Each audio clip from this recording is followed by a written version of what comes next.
तीर्थार्यान्नोमि न्यायसुधारतान् ಸ್ವಸ್ಥ್ಯಸ್ವಚೇರತಾಂ ಅಖಿಲ ಸನ್ಮಂಗಲಾನಿ ಭವಂತು. ಗುರುಗಳ ವಿಶೇಷವಾದ ಅನುಗ್ರಹಕ್ಕೆ ಪಾತ್ರವಾದಂತಹ ಗೂಳಿ ವಂಶ. ನಮ್ಮ ಗುರುಗಳು ಯಾವಾಗಲೂ ಹೇಳ್ತಿರ್ತಾರೆ, ಗೂಳಿ ಬಾಳಾಚಾರು ಅಂತಾನೆ ಅವ್ರಿಗೆ ಹೆಸರಂತ. ಗೂಳಿ ಅಂತ ವಂಶದ ಹೆಸರು, ಆದರೆ ಪರವಾದಿಗಳಿಗೆ ಗೂಳಿ ಇದ್ದಾಗಿದ್ದರು ಅಂತ. ಇವರು ಬಂದರೆ ಭಯಪಡುವಂತಹ ಅದ್ಭುತವಾದ ಪಾಂಡಿತ್ಯ. ಹೌದು, ಅಲ್ಲ ಅವರು ನಮ್ಮ ಸ್ವಾಮಿಗಳು, ಇವರು ಬದ್ರಿ ಆಚಾರ ಭಾರಿ ಸೇವೆ. ಆ ಸ್ವಾಮಿಗಳು ಏನು ಸತ್ಯ ಸಂತುಷ್ಟ ತೀರ್ಥರು ಅಂದರೆ ಮೈಸೂರಿನಲ್ಲಿ ಅವರು ಬರ್ತಾರೆ ಅಂದರೆ ಭಯ ಪಡೋರಂತ. ಅಂದರೆ ವಾಕ್ಯಾರ್ಥ ಅದ್ಭುತವಾದ ಪಾಂಡಿತ್ಯ. ಗೂಳಿ ಅನ್ನೋ ಅಂದರೆ ವಂಶ ಅಲ್ಲ, ವ್ಯಕ್ತಿನೇ ಆಗಿದ್ದಾರೆ ಅಂತ ಶ್ರೀಮದಾಚಾರ್ಯ ಹೇಳ್ತಾರೆ. ಉತ್ತಮ ವಂಶದಲ್ಲಿ ಬರಬೇಕಾದ್ರೆ ತುಂಬ ಪುಣ್ಯವೂ ಬೇಕು. ಒಂದು 100 ತಲೆಮಾರಿನಲ್ಲಿ ಆ ಜೀನ್ಸ್ ಹರಿದು ಬರುತ್ತೆ. 100 ತಲೆಮಾರಿನಲ್ಲಿ ವಿಶೇಷವಾದ ದೇವರ ಅನುಗ್ರಹ ಇರುತ್ತೆ ಅಂತ. ದ್ರೋಣಾಚಾರ್ಯರಿಗೆ ಯಾಕೆ ಭಗವಂತ ಆಕಳನ್ನು ಕೊಡದೆ ವಿದ್ಯೆಯನ್ನು ಧಾರೆ ಎರದ ಅಂತ ಒಂದು ಪ್ರಶ್ನೆ ಮಾಡಿಕೊಂಡ್ಯಾರೆ. ದ್ರೋಣಾಚಾರ್ಯರು ಬರ್ತಾರೆ, ನಮ್ಮ ಮಗನಿಗೆ ಹಾಲು ಬೇಕು, ಆಕಳು ಕೊಡು ಅಂತ. ದೇವರಿಗೆ ಒಂದು ಆಕಳು ನಿರ್ಮಾಣ ಮಾಡೋದು ಎಷ್ಟೊತ್ತು ಕೊಡಲಿಲ್ಲ. ಕಾರಣ ಏನು ಅಂದರೆ ಶ್ರೀಮದಾಚಾರ್ಯ ಹೇಳೋದು, ಈಗೆಲ್ಲ ಅವತಾರ ಮಾಡಿರೋರು ಕೌರವರಲ್ಲಿ, ಪಾಂಡವರಲ್ಲಿ, ಯಾದವರಲ್ಲಿ ಎಲ್ಲ ದೇವತೆಗಳು. ಒಂದು ವೇಳೆ ದೇವತೆಗಳು ಉಳಿದು ಬಿಟ್ಟರೆ ಕಲಿಯುಗ ಬಂದು ಪ್ರಯೋಜನ ಇಲ್ಲ. ಕಲಿ ಅಯೋಗ್ಯರಿಗೆ ಸಹಕಾರ ಕೊಡ್ತಾನೆ ವಿನಃ ಯೋಗ್ಯರೇ ಇದ್ದರೆ ಕಲಿ ಇದ್ದೇನು ಮಾಡೋದು? ಕಳ್ಳರೇ ಇಲ್ಲದ ಊರಲ್ಲಿ ಪೊಲೀಸ್ ಸ್ಟೇಷನ್ ಇದ್ದಾಗ ಆಗುತ್ತೆ. ಹಾಗಾಗಿ ಯಾಕೆ ಇವ್ರು ಹೋದ್ಮೇಲೆ ಇವ್ರ ಮಕ್ಕಳು ಹಾಳಾಗೋದಲ್ಲ. 100 ತಲೆ ಅಯೋಗ್ಯರು ಬರೋದಿಲ್ಲ. ಆ 100 ತಲೆ ಯೋಗ್ಯರೇ ಬಂದರೆ ಕಲಿ ಮಾಡೋದೇನು? ಹಾಗಾದ್ರೆ ಇವರೆಲ್ಲ ನಾಶ ಆಗಬೇಕು. ನಾಶ ಆಗ್ಲಿಕ್ಕೆ ಒಂದು ನಿಮಿತ್ತ ಕಾರಣ ಬೇಕಲ್ಲ, ಯುದ್ಧ ಆಗಬೇಕು ಅಂದರೆ ಅಸ್ತ್ರಶಸ್ತ್ರ ವಿದ್ಯೆ ಗೊತ್ತಿರಬೇಕು. ಅದಕ್ಕೆ ಈ ಆಚಾರ್ಯಗೆಲ್ಲ ಹೇಳ್ಕೊಡ್ತೀನಿ, ಇವ್ರನ್ನ ವಿಕ್ಟಿಮ್ ಮಾಡ್ತೀನಿ ಅಂತ ಹೇಳಿ ಕೊಟ್ಟಿದ್ದಂತೆ. ಇದು ಶ್ರೀಮದಾಚಾರ್ಯರು ಕೊಡುವಂತಹ ಎಲ್ಲ. ಅಂದರೆ ದೇವರಿಗೆ ಒಂದು ಆಕಳ ಕೊಡೋದು ಎಷ್ಟೊತ್ತು. ಅಲ್ಲಿ ಧ್ರುಪದರಾಜನ ಹತ್ರ ಹೋದರೆ ಅಪಮಾನ ಬೇರೆ ಮಾಡಿದ್ದ. ದೇವರು ಒಳಗೆ ನಿಂತು ಪ್ರೇರಣೆ ಮಾಡಿ ಕಿಚ್ಚು ಬಂತು, ನಾನು ಇವರನ್ನು ಹೆಡೆಮರಿ ಕಟ್ಟಿ ಹಾಕ್ತೇನೆ ಅಂತ ಹೇಳಿ ಮುಂದೆ ಅಸ್ತ್ರವಿದ್ಯೆಯನ್ನು ಹೇಳಿಕೊಟ್ರು. ಆದರೆ ದ್ರೋಣಾಚಾರ್ಯರು ಎಂದು ಬ್ರಾಹ್ಮಣ್ಯವನ್ನು ಬಿಟ್ಟಿಲ್ಲ ಅಂತಾರೆ ಅಂತಹ ಮಹಾನುಭಾವರು. ಆ ದಿಶೆಯಲ್ಲಿ ದೊಡ್ಡವರ ವಂಶದಲ್ಲಿ ಬಂದಿರೋದು. ಕೆಲವು ಮನೆಗಳಲ್ಲಿ ನಾವು ಪುಣ್ಯವನ್ನು ಕೊಟ್ಟು ಹೋಗೋದು, ಇನ್ನು ಕೆಲವು ಮನೆಯಲ್ಲಿ ಪುಣ್ಯ ಸಂಪಾದನೆ ಮಾಡಿ ಹೋಗೋದು. ದೊಡ್ಡವರ ಯೋಗ್ಯರ ಮನೆಯಲ್ಲಿ, ವಂಶಸ್ಥರ ಮನೆಯಲ್ಲಿ ಅದೊಂದು ಭಾಗ್ಯವೇ. ಶ್ರೀಮದಾನಂದ ತೀರ್ಥ ಭಗವತ್ಪಾದಾಚಾರ್ಯರು 50 ಶ್ಲೋಕದಲ್ಲಿ ಸುಂದರಕಾಂಡವನ್ನು ಸಂಗ್ರಹ ಮಾಡಿ ಕೊಟ್ಟಿದ್ದಾರೆ. ವಾಲ್ಮೀಕಿ ಋಷಿಗಳು ತುಂಬ ವಿಸ್ತಾರವಾಗಿ ಬರೆದಿದ್ದಾರೆ. ಪ್ರಸಂಗ ಏನಾಯಿತು, ಸೀತಾದೇವಿಯ ಅನ್ವೇಷಣೆಗೆ ಅಂತ ಕಪಿಗಳೆಲ್ಲ ಹೊರಟರು. 30 ದಿವಸ ಗಡುವು ಕೊಟ್ಟಿದ್ದ ಸುಗ್ರೀವ. 30 ದಿವಸದ ಒಳಗೆ ನೀವು ಸಿಗಲಿಲ್ಲ ಅಂದರೆ ವಾಪಸ್ ಬಂದ್ಬಿಡಿ. 30 ಆದ ಮೇಲೆ ಏನಾದರೂ ಎಕ್ಸ್ಟ್ರಾ ದಿನಗಳು ಬೇಕು ಅಂದರೆ ತಗೊಳ್ಳಿ, ಆದರೆ ರಿಸಲ್ಟ್ ಸಮೇತ ಬರಬೇಕು. ಆಮೇಲೆ ಕತೆ ಹೇಳೋ ಹಾಗಿಲ್ಲ, ನಾವು ಅಲ್ಲೋದ್ವಿ, ರೂಟ್ ತಪ್ಪಿತು, ಟ್ರಾಫಿಕ್ ಜಾಮ್ ಆಯಿತು, ಇದೆಲ್ಲ ಏನೂ ಹೇಳೋ ಹಾಗಿಲ್ಲ. ಏನಾಗಿ ಬಿಟ್ಟಿದೆ ಅಂದರೆ ಇವರೆಲ್ಲ ಹುಡುಕಲಿಕ್ಕೆ ಬಂದಿದ್ದಾರೆ. 30 ದಿವಸ ಆಗೋಗಿದೆ, ಸೀತಾ ಸುದ್ದಿ ಇಲ್ಲ. ಈ ಮಧ್ಯದಲ್ಲಿ ಅವರವರ ಸ್ವಾರ್ಥ ಎಲ್ಲ ಕಾಲದಲ್ಲೂ ಇರುತ್ತೆ. ಯದ್ಯಪಿ ದೇವತೆಗಳು ಇವರೆಲ್ಲ ಕಾಲದಲ್ಲಿ ಹೀಗಿರುತ್ತೆ ಅನ್ನೋದನ್ನ ರೆಪ್ರೆಸೆಂಟ್ ಮಾಡ್ತಾರೆ. ಅಂಗದನನ್ನ ಸಿಂಹಾಸನದ ಮೇಲೆ ಕೂಡಿಸ್ಬೇಕು ಅಂತ ತಾರನಿಗೆ ಇತ್ತು. ತಾರ ಬಂದು ಸೋದರ ಮಾವ, ಅಂಗದನಿಗೆ ಸೋದರ ಮಾವ. ವಾಲಿ ಹೋದ ಮೇಲೆ ಯುವರಾಜ ಅವನಾದ ಅಂದ್ರೆ ನಾನು ರಾಜನ ಸೋದರ ಮಾವ ಅಂದ್ರೆ ಕೆಲಸ ಕಾರ್ಯ ಎಲ್ಲ ಮಾಡಿಸ್ಕೊಡ್ಬೋದು, ನನಗೆ ಪರ್ಸನಲ್ ಬೆನಿಫಿಟ್ ಇದೆ. ಇದು ನೋಡಿದ್ರೆ ಸುಗ್ರೀವ ಕೂತ್ಬಿಟ್ಟ. ಏನಾದರೂ ಮಾಡಿ ವಾಲಿಯನ್ನು ನಾನು ವಾಲಿ ನಂತರದಲ್ಲಿ ಅಂಗದನನ್ನು ರಾಜ ಮಾಡಬೇಕು. ಈಗ ಆ ಸಿಂಹಾಸನ ಅಂತೂ ಸಿಕ್ಕಿಲ್ಲ. ನಾವೆಲ್ಲ ಇಲ್ಲಿ ಬಂದಿದ್ದೀವಿ, ರಿಮೋಟ್ ಏರಿಯಾ ಇದು, ಇಲ್ಲಿ ಏನು ಯಾರು ಬರೋದಿಲ್ಲ. ನಾವು ಇಲ್ಲೇ ಒಂದು ಬಂಡಾಯ ರಾಜ್ಯವನ್ನು ಯಾಕೆ ಮಾಡಬಾರ್ದು? ಸೊ CM ಸೀಟ್ ಸಿಗಲಿಲ್ಲ ಅಂದರೆ ಬಂಡಾಯ ಹೇಳೋದು ಆ ಕಾಲದಿಂದ ಇದೆ. ನಾವು ಬೇರೆ ಪಕ್ಷ ಕಟ್ತೇವೆ, ಬೇರೆ ಹೋಗ್ತೇವೆ. ಜನಸೇವೆ ಮಾಡಲಿಕ್ಕೆ ನಿಂಗೆ CM ಯಾಕೆ ಆಗಬೇಕು? ಸರಿ ಆಯ್ತು. ಇಷ್ಟೆಲ್ಲ ಗಲಾಟೆ ಆದಾಗ ಅವನು ತಾರ ಅಂದ, ನಾನೊಂದು ಉಪನ್ಯಾಸ ಮಾಡ್ತೇನೆ, ನಾವೆಲ್ಲ ಪೆದ್ದಾಗಿ ಏನೋ ಹೊರಟಿದ್ದೀವಿ. ಸೀತಮ್ಮ ಸಿಕ್ಕರೆ ಏನು, ಸಿಗದೇ ಇದ್ರೇನು. ಸೀತಮ್ಮ ಸಿಕ್ಕಿದ್ರೆ ರಾಮಚಂದ್ರ ಸಂತೋಷ ಪಡ್ತಾನೆ, ನಮ್ಮ ಸುಗ್ರೀವನಿಗೆ ಕ್ಲಾಪ್ಸ್ ಹಾಕ್ತಾನೆ, ಒಂದೇನೋ ಹಾರವೋ ತುರಾಯೋ ಸನ್ಮಾನ ಮಾಡ್ಬೋದು. ನಮಗೇನು ಸಿಗತ್ತೆ? ಎಲ್ಲರೂ ಹೌದು ಅಂದರು. ಅಲ್ಲಿಂದ ಸ್ವಾರ್ಥ ಶುರು ಆಯಿತು. ಯಜಮಾನನ ಕೆಲಸ ಅಂತಂದರೆ ನನ್ನ ಕೆಲಸದಕ್ಕಿಂತ ಪ್ರಿಯಾರಿಟಿ ಕೊಡೋರು ಹಿಂದೆ. ಈಗ ಕೆಲವು ವರ್ಷದ ಕೆಳಗೆ ಇದ್ದದ್ದು ನಮಗೆ ಅನ್ನ ಕೊಟ್ಟ ದಣಿ ಅವ್ರು ಹೇಳಿದ ಮೇಲೆ ನಾನು ಮಾಡಬೇಕು. ಈಗ ಹಾಗಿಲ್ಲ, ನನ್ನಿಂದ ಅವ್ನಿಗೆ ಲಾಭ ಇದೆ ಅಂದರೆ ನಾ ಯಾಕೆ ಒಂದಿಷ್ಟು ತಗೋಬಾರ್ದು. ಈ ಸ್ವಾರ್ಥ ಬಂದಿದ್ದರಿಂದಲೇ ಎಲ್ಲ ಕೆಲಸ ಕೆಡ್ಲಿಕ್ಕೆ ಶುರು ಆದದ್ದು. ಯಾವತ್ತೋ ಅವನು 1 ವರ್ಷ ಅವನ ಮನೆಯಲ್ಲಿ ಅನ್ನ ಹಾಕಿ ಅವನು ತುಂಬ ಮೇಲೆ ಬಂದಿದ್ದ ಅಂದರೆ ಸಾಯೋವರೆಗೂ ನೆನೆಸ್ಕೊಂಬನು, ನಮ್ಗೆ ಅನ್ನ ಹಾಕಿದ್ದ ದಣಿಯಪ್ಪ, ಅವತ್ತು ನಮಗೆ ಅನ್ನ ಹಾಕಿರ್ಲಿಲ್ಲ ಅಂದ್ರೆ ನಾ ಈ ಸ್ಥಿತಿಗೆ ಬರ್ತಿರ್ಲಿಲ್ಲ ಅಂತ. ಈಗ ಅದು 20 ವರ್ಷ ಆಗಿದೆ, ಏನೋ ಅವ್ನ ಮೇಲೆ ನಿಮ್ಗೆ ಅನ್ನ ಹಾಕಿದ್ರಂತೆ, ಅವ್ರ ಪುಣ್ಯಾರಿ ನನ್ನಂತ ಅವನು ಸಿಕ್ಕಿದ್ದು ಅಂತ. ಇದು ದುರಂತ ಆಗಿದೆ ಇದು. ಹನುಮಂತ ದೇವರು ಎಲ್ಲರೂ ಮಾತಾಡಿದ ಮೇಲೆ ಹನುಮಂತ ದೇವರಂದ್ರು, ನಾನೊಂದು 5 ನಿಮಿಷ ಮಾತಾಡ್ತೇನೆ ನೋಡಿ. ನಾವು ಯಜಮಾನನ ಕೆಲಸಕ್ಕೆ ಹೊರಟಿದ್ದೀವಿ. ಸುಗ್ರೀವ ನಮ್ಮ ರಾಜ ಅಂದಮೇಲೆ ರಾಜನ ಕೆಲಸಕ್ಕೆ ಹೊರಟವರು ಅಲ್ಲಿ ಸ್ವಾರ್ಥವನ್ನು ಹುಡುಕಬಾರ್ದು. ರಾಜನ ಗೆಲುವೇ ಪ್ರಜೆಗಳ ಗೆಲುವು. ಇಂಡಿವಿಜುವಲ್ ಆಗಿ ನನಗೆ ಗೆಲುವು ಬೇಕು ಅಂತಂದರೆ ಪ್ರತಿಯೊಬ್ಬರಿಗೂ ಒಂದೊಂದು ಕಾನೂನು ಎಲ್ಲಿ ಮಾಡ್ಲಿಕ್ಕಾಗತ್ತೆ. ಕೆಲವು ನಮಗೆ ಸಮ್ಮತವೋ ಅಸಮ್ಮತವೋ we have to accept and respect it. ಈ ದೇಶ, ಈ ಮಣ್ಣು, ಈ ನೆಲ ಬಾಯಲ್ಲಿ ಹೇಳ್ತಾ ಇರ್ತಾರೆ, ಈ ನೆಲ, ಈ ಜಲ, ಇದಕ್ಕೆ ನಾವು ಬದ್ಧರು ಅಂತ. ಆದರೆ ನಿಜವಾಗ್ಲೂ ಅದು ಇದ್ದದ್ದು ಕಮಿಟ್ಮೆಂಟ್. ಅದು ಇಂಡಿವಿಜುವಲ್ ಆಗಿ ಪ್ರತಿಯೊಬ್ಬರಿಗೂ ಒಬ್ಬೊಬ್ಬರಿಗೆ ಎಲ್ಲಿ ಮಾಡ್ಲಿಕ್ಕಾಗತ್ತೆ. ಮನೆಯಲ್ಲಿ ಅಡುಗೆನೇ ಒಬ್ಬೊಬ್ರಿಗೆ ಒಂದೊಂದು ಮಾಡ್ಲಿಕ್ಕಾಗಲ್ಲ. ಏನು ಮಾಡಿದೋ ಬಾಯಿ ಮುಚ್ಕೊಂಡು ತಿನ್ರಿ ಹಿಂದೆ ಹೇಳೋರು. ಈಗೇನು ಬಿಡು ನಾವೆಲ್ಲ ಹುಡ್ಕೊಂಡು ಹೋಗ್ತೀವಿ ಅಂತ. ಈಗ 108 ಆಗಿದೆ, ಹೋಟೆಲ್ಗಳು ಆಗಿದೆ, ಇಲ್ಲ ಈ ಸ್ವಿಗ್ಗಿ ಪಗ್ಗಿ ಮನೆಗೆ ಬರುತ್ತೆ, ಅದಕ್ಕೆ ನೈವೇದ್ಯ ಮಾಡಿ ತಿಂತೇವೆ ಅಂತ. ಹೀಗಾಗಿ ಇಂಡಿವಿಜುವಲ್ ಆಗಿ ಮಾಡ್ಲಿಕ್ಕಾಗಲ್ಲ. ಅದಕ್ಕೆ ಹನುಮಂತ ದೇವರಂದರು, ನಾನು ನಿಮಗೆ ಒಂದು ಆಪ್ಷನ್ ಕೊಡ್ತೇನೆ, ನೀವಾಗೆ ಬರ್ತೀರೋ ಅಥವಾ ಇಲ್ವೋ. ನಾವಾಗೆ ಬರಲ್ಲ ಅಂದರೆ ಕೈಕಾಲು ಮುರಿದು ನಿಮ್ಮನ್ನು ಎತ್ತಾಕೊಂಡಾದ್ರೂ ಹೋಗ್ತೀನಿ, ನಾನು ಮಾತ್ರ ರಾಮನ ಕೆಲಸ ಆಗೋವರೆಗೂ ಬಿಡೋದಿಲ್ಲ. ಇದು ದೂತನಿಗಿರಬೇಕಾದ ಕಮಿಟ್ಮೆಂಟ್. ಇದು ಏನು ಮಾತಾಡ್ತಾ ಇದ್ದೀರಿ ನೀವು? ಮತ್ತೆ ಈಗ ಒಂದು ಮಾತಾಡಿದ್ರಿ, ಅದರಷ್ಟು ಪೆದ್ದ ಮಾತು ಇನ್ನೊಂದಿಲ್ಲ. ಇಲ್ಲಿ ಯಾರಿಗೂ ಬರ್ಲಿಕ್ಕಾಗಲ್ಲ ಅಂತೀರಲ್ಲ, ಹೌದು, ಒಂದು ರೀತಿ ರಾಮಚಂದ್ರ ಇಲ್ಲಿ ಬರೋದೇ ಬೇಡ, ಅವನು ಆಲ್ರೆಡಿ ಇದವನು ಆಮ್ನಿ ಪ್ರೆಸೆಂಟ್. ಅವನಿಗೆ ಯಾವುದು ದುಸ್ಸಾಧ್ಯ? ಅವನು ಎಲ್ಲಿಲ್ಲ. ಎಳ್ಳು ಕೊನೆಯ ಮುಳ್ಳು ಮನೆಯ ಪಳ್ಳು ಬಿಡದೆ ಒಳಗೆ ಹೊರಗೆ ಎಲ್ಲ ಟಾವಿನಲ್ಲಿ ಲಕುಮಿನಲ್ಲನಿದ್ದಾನೆ ಪ್ರಾಣಿ. ಚಿಂತ್ಯಾಕ ಮಾಡುತ್ತಿದೆ ಚಿನ್ಮಯನಿದ್ದಾನೆ, ಚಿಂತಾರತ್ನವೆಂಬ ಅನಾಥನಿದ್ದಾನೆ. ಗೋಪ್ತಾಥ ಜಗದ್ದತ್ತ ಭಜಕರ ಆಪ್ತ ನೆನೆಸಿ ಕಂಬದಲ್ಲಿ ಪ್ರಾಪ್ತನಾದ ಪ್ರಹ್ಲಾದನ ಪರಮಾಪ್ತನಿದ್ದಾನೆ ಪ್ರಾಣಿ. ಚಿಂತ್ಯಾಕ ಮಾಡುತ್ತಿದೆ ಚಿನ್ಮಯನಿದ್ದಾನೆ.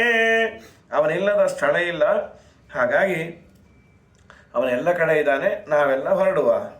ಸರಿ, ಹನುಮಂತ ಹೇಳಿದ್ಮೇಲೆ ಎಲ್ಲ ಹೊರಟರು. ಸಮುದ್ರ ಅಡ್ಡ ಬಂತು.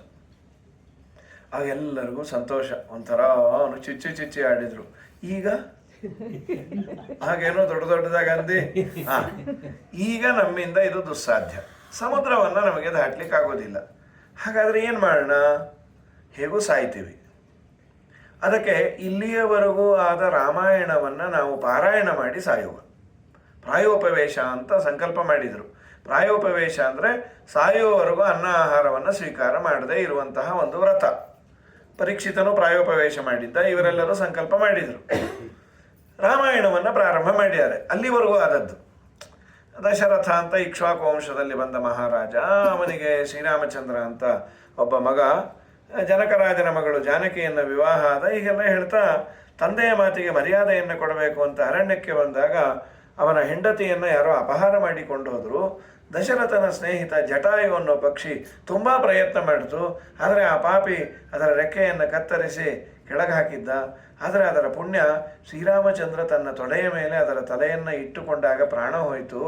ರಾಮನಾಮ ಸ್ಮರಣೆ ಬಂದರೆ ಪುಣ್ಯ ಅಂದರೆ ರಾಮನ ತೊಡೆಯ ಮೇಲೆ ಪ್ರಾಣ ಬಿಡ್ತು. ಇದಲ್ಲದೆ ರಾಮನೇ ಅದಕ್ಕೆ ಅರ್ಘ್ಯ ಉದಕಗಳನ್ನು ಅಂದರೆ ತರ್ಪಣಾದಿಗಳನ್ನು ಕೊಟ್ಟು ಶ್ರಾದ್ದ ಮಾಡಿದ್ದಾನೆ ಅಂತ ಹೇಳುವ ಕಾಲಕ್ಕೆ ಇನ್ನೊಂದು ಪಕ್ಷಿ ಹಾರ್ಕೊಂಡ್ಬಂತು. ಒಂಥರ ಅವ್ರಿಗೆ ಆಶ್ಚರ್ಯ, ಇದ್ಯಾವುದು.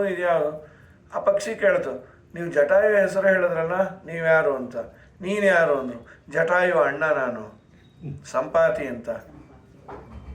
ನೀವು ಯಾವುದೋ ಒಂದು ಕಥೆ ಹೇಳಿದ್ರಿ, ಅದು ತುಂಬ ಶ್ರೇಷ್ಠವಾದ ಕಥೆ ಇದ್ದಾಗಿದೆ.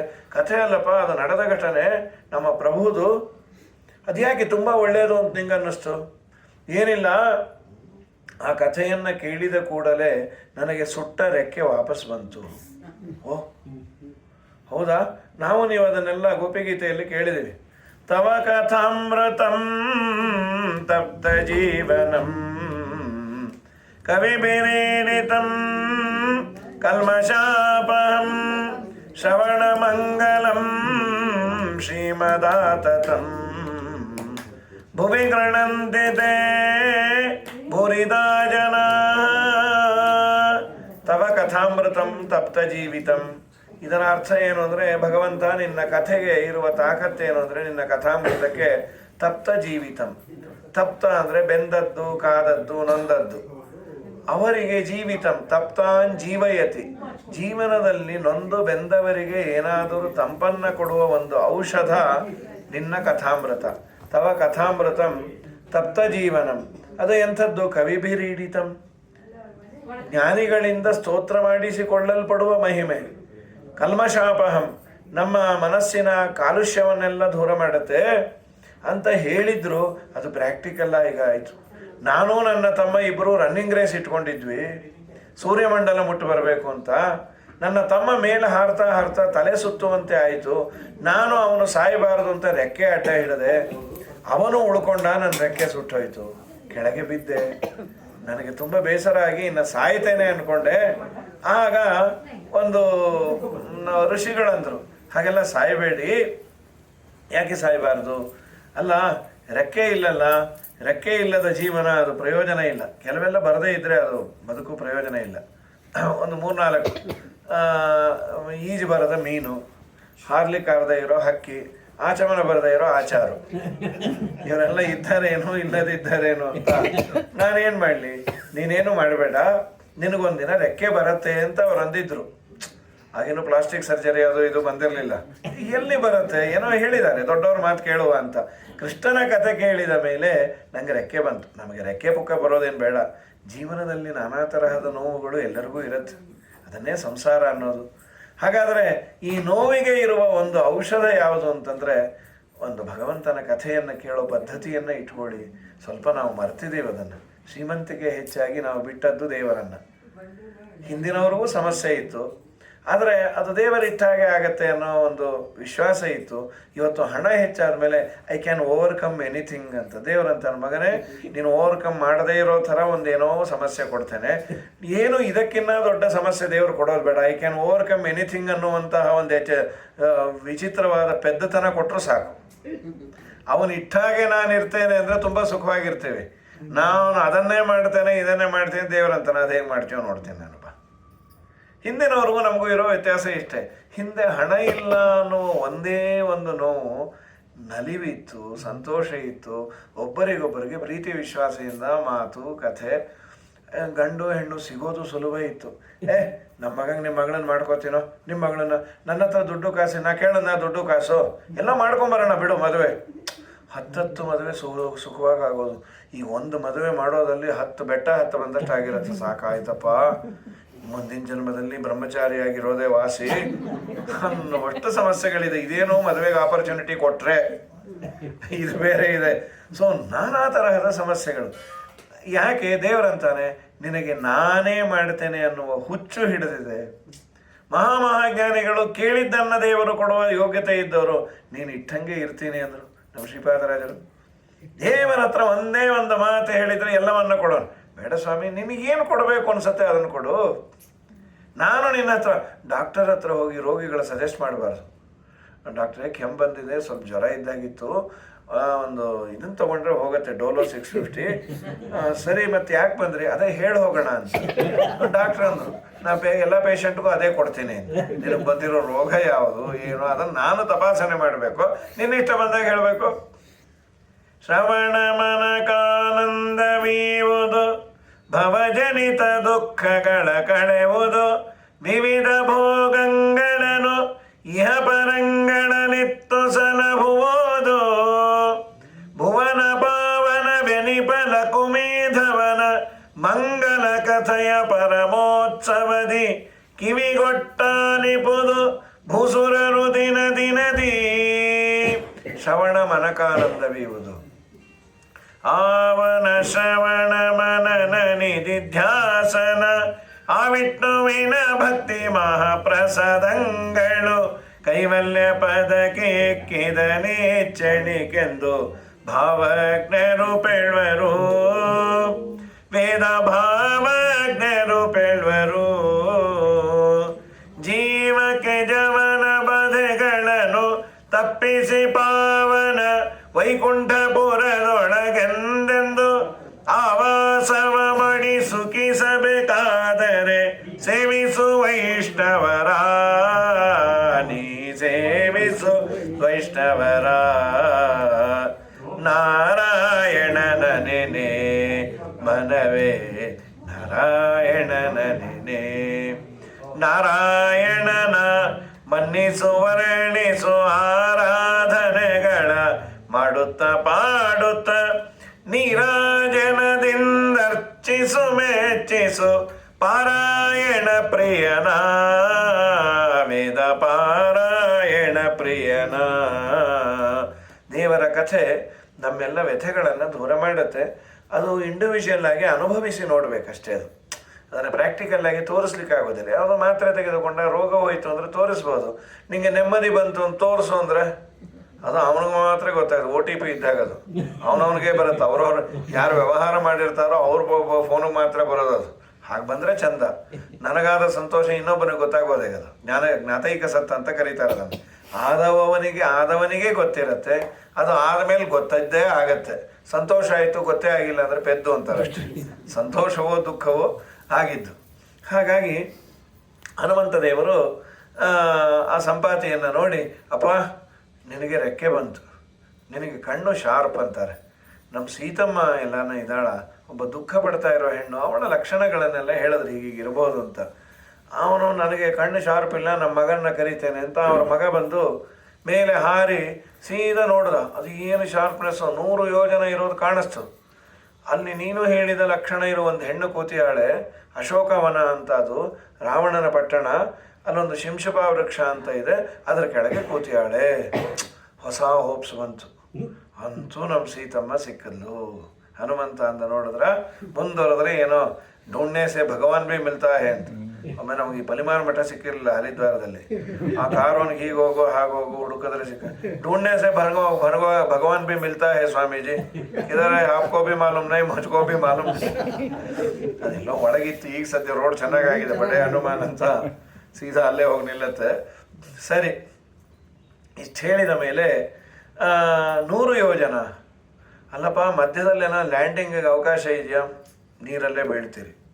100 ಯೋಜನ ಇಲ್ಲಿ ಸ್ಟಾರ್ಟ್ ಆದರೆ ಅಲ್ಲೇ ಎಂಡ್ ಆಗಬೇಕು. ಪಾಪ ಸೀತಾ ಇದ್ದಾಳೆ ಅನ್ನೋ ಸುದ್ದಿ ಗೊತ್ತಾಯಿತು, ಹೋಗ್ಲಿಕ್ಕೆ ರೂಟ್ ಇಲ್ಲ. ಏನು ಮಾಡೋದು? ಸರಿ, ಆದ ಮೇಲೆ ಅವನಂತೂ ಹೋದ. ಎಲ್ಲರೂ ವಿಚಾರ ಮಾಡಿದರು, ನಮ್ಮಲ್ಲಿ 100 ಯೋಜನ ಯಾರ್ಯಾರು ಹಾರ್ತಾರೆ? 100 ಯೋಜನ ಅಂತ ಯಾರ್ಯಾರು ಎಷ್ಟೆಷ್ಟು ಹಾರ್ತೀರಿ ಅಂದರು. ಕೆಲವು ಕಪಿಗಳು 10, 20, 30, 40 ಹೀಗೆಲ್ಲ ಆಗಿ ಕಡೆಗೆ ಅಂಗದ ಅಂದ, ನಾನು 100 ಯೋಜನ ಹಾರಬಲ್ಲೆ, ಕ್ಲ್ಯಾಪ್ಸ್ ಹಾಕ್ರಿ ಅಂದರು. 1 ನಿಮಿಷ ಕ್ಲ್ಯಾಪ್ಸ್ ಹಾಕೋ ಮುಂಚೆ ನಾನು ಇನ್ನೊಂದು ಹೇಳ್ತೀನಿ ಕೇಳಿ, ವಾಪಸ್ ಬರ್ಲಿಕ್ಕಾಗಲ್ಲ. ಅಯ್ಯೋ ಕರ್ಮನೇ, ಅಲ್ಲೋ 100 ಯೋಜನ ಅಲ್ಲಿ ಹೋಗಿ ಕೂತ್ಬಿಟ್ರೆ ಗತಿ ಏನು? ಈಗ ಸೀತಮ್ಮ ಕಳೆದಾಳೆ ಒಂದು ಆತಂಕ. ನೀನು ಹೋಗಲ್ಲೇ ಸೆಟ್ಲ್ ಆದರೆ ನೋ, ಯಾರಿಗೆ ಬರೋಕ್ಕಾಗತ್ತೆ ಹೇಳಿ? ಯಾರೂ ಇಲ್ಲ. ಹನುಮಂತ ದೇವರು ಸುಮ್ಮನೆ ಕೂತಿದ್ರು. ಆಮೇಲೆ ಎಲ್ಲ ಕಪಿಗಳೆಲ್ಲ ಹನುಮಂತನನ್ನು ಎಬ್ಬಿಸಿದರು. ಅದಕ್ಕೆ ವಾಲ್ಮೀಕಿ ಋಷಿಗಳು ಹೇಳೋದೇನೆಂದರೆ, ಹನುಮಂತ ದೇವರಲ್ಲಿದ್ದ ಸಾಮರ್ಥ್ಯ ಅವರಿಗೆ ಗೊತ್ತಾಗ್ತಾ ಇರಲಿಲ್ಲ. ಯಾರನ್ನ ಹೇಳಿದ್ರೆ ಗೊತ್ತಾಗೋದು ಅಂತ ಹೀಗೆ ಲೋಕದಲ್ಲಿ ಪ್ರಸಿದ್ಧಿ ಇದೆ. ವಾಯುದೇವರಿಗೆ ಆಲೋಚನೆ ಸರ್ವ ವಿಷಯ ಜ್ಞಾನಂ ರುಜಿಯೋಗಿ ಜ್ಞಾನಂ ಅಂತ ನಮ್ಮ ಸಿದ್ಧಾಂತದಲ್ಲಿ ವೇದವ್ಯಾಸ ದೇವರು ಹೇಳ್ತಾರೆ. ಬರೀ ಅವರಿಗಲ್ಲ, ಭವತಿ ಯದನುಭಾವಾತ್ ಏಡಮೂಕೋಪಿ ವಾಗ್ಮಿ ಜಡಮತಿರಪಿ ಜಂತುರ್ಜಾಯತೆ ಪ್ರಾಜ್ಞಮೌಲಿ. ಅವನ ಹೆಂಡತಿ ಭಾರತೀ ದೇವಿಯ ಅನುಗ್ರಹ ಇದ್ರೇನೆ ಅವನು ದೊಡ್ಡ ವಿದ್ವಾಂಸ ಆಗ್ತಾನೆ. ದೃಖ್ಯಂತೀಂ ಹೃದ್ರಹಮ್ಮಾಂ ಧೃತಂ ಅನಿಲಬಲ ದ್ರಾವಯಂತೀಂ ಅವಿದ್ಯಾ ನಿದ್ರಾಂ ವಿದ್ರಾವ್ಯ ಸದ್ಯೋ ರಚನಪಟುಮತ ಅಪಾದ್ಯ ವಿದ್ಯಾ ಸಮುದ್ರರು ನೀವು ಅನುಗ್ರಹ ಮಾಡಿದರೆ ಭಾರಿ ಬುದ್ಧಿವಂತ ಆಗ್ತಾನೆ. ಮುಂದೆಲ್ಲ ಬರುವ ಎಲ್ಲ ದೇವತೆಗಳಿಗೆ ನೀವೇ ಟೀಚರು.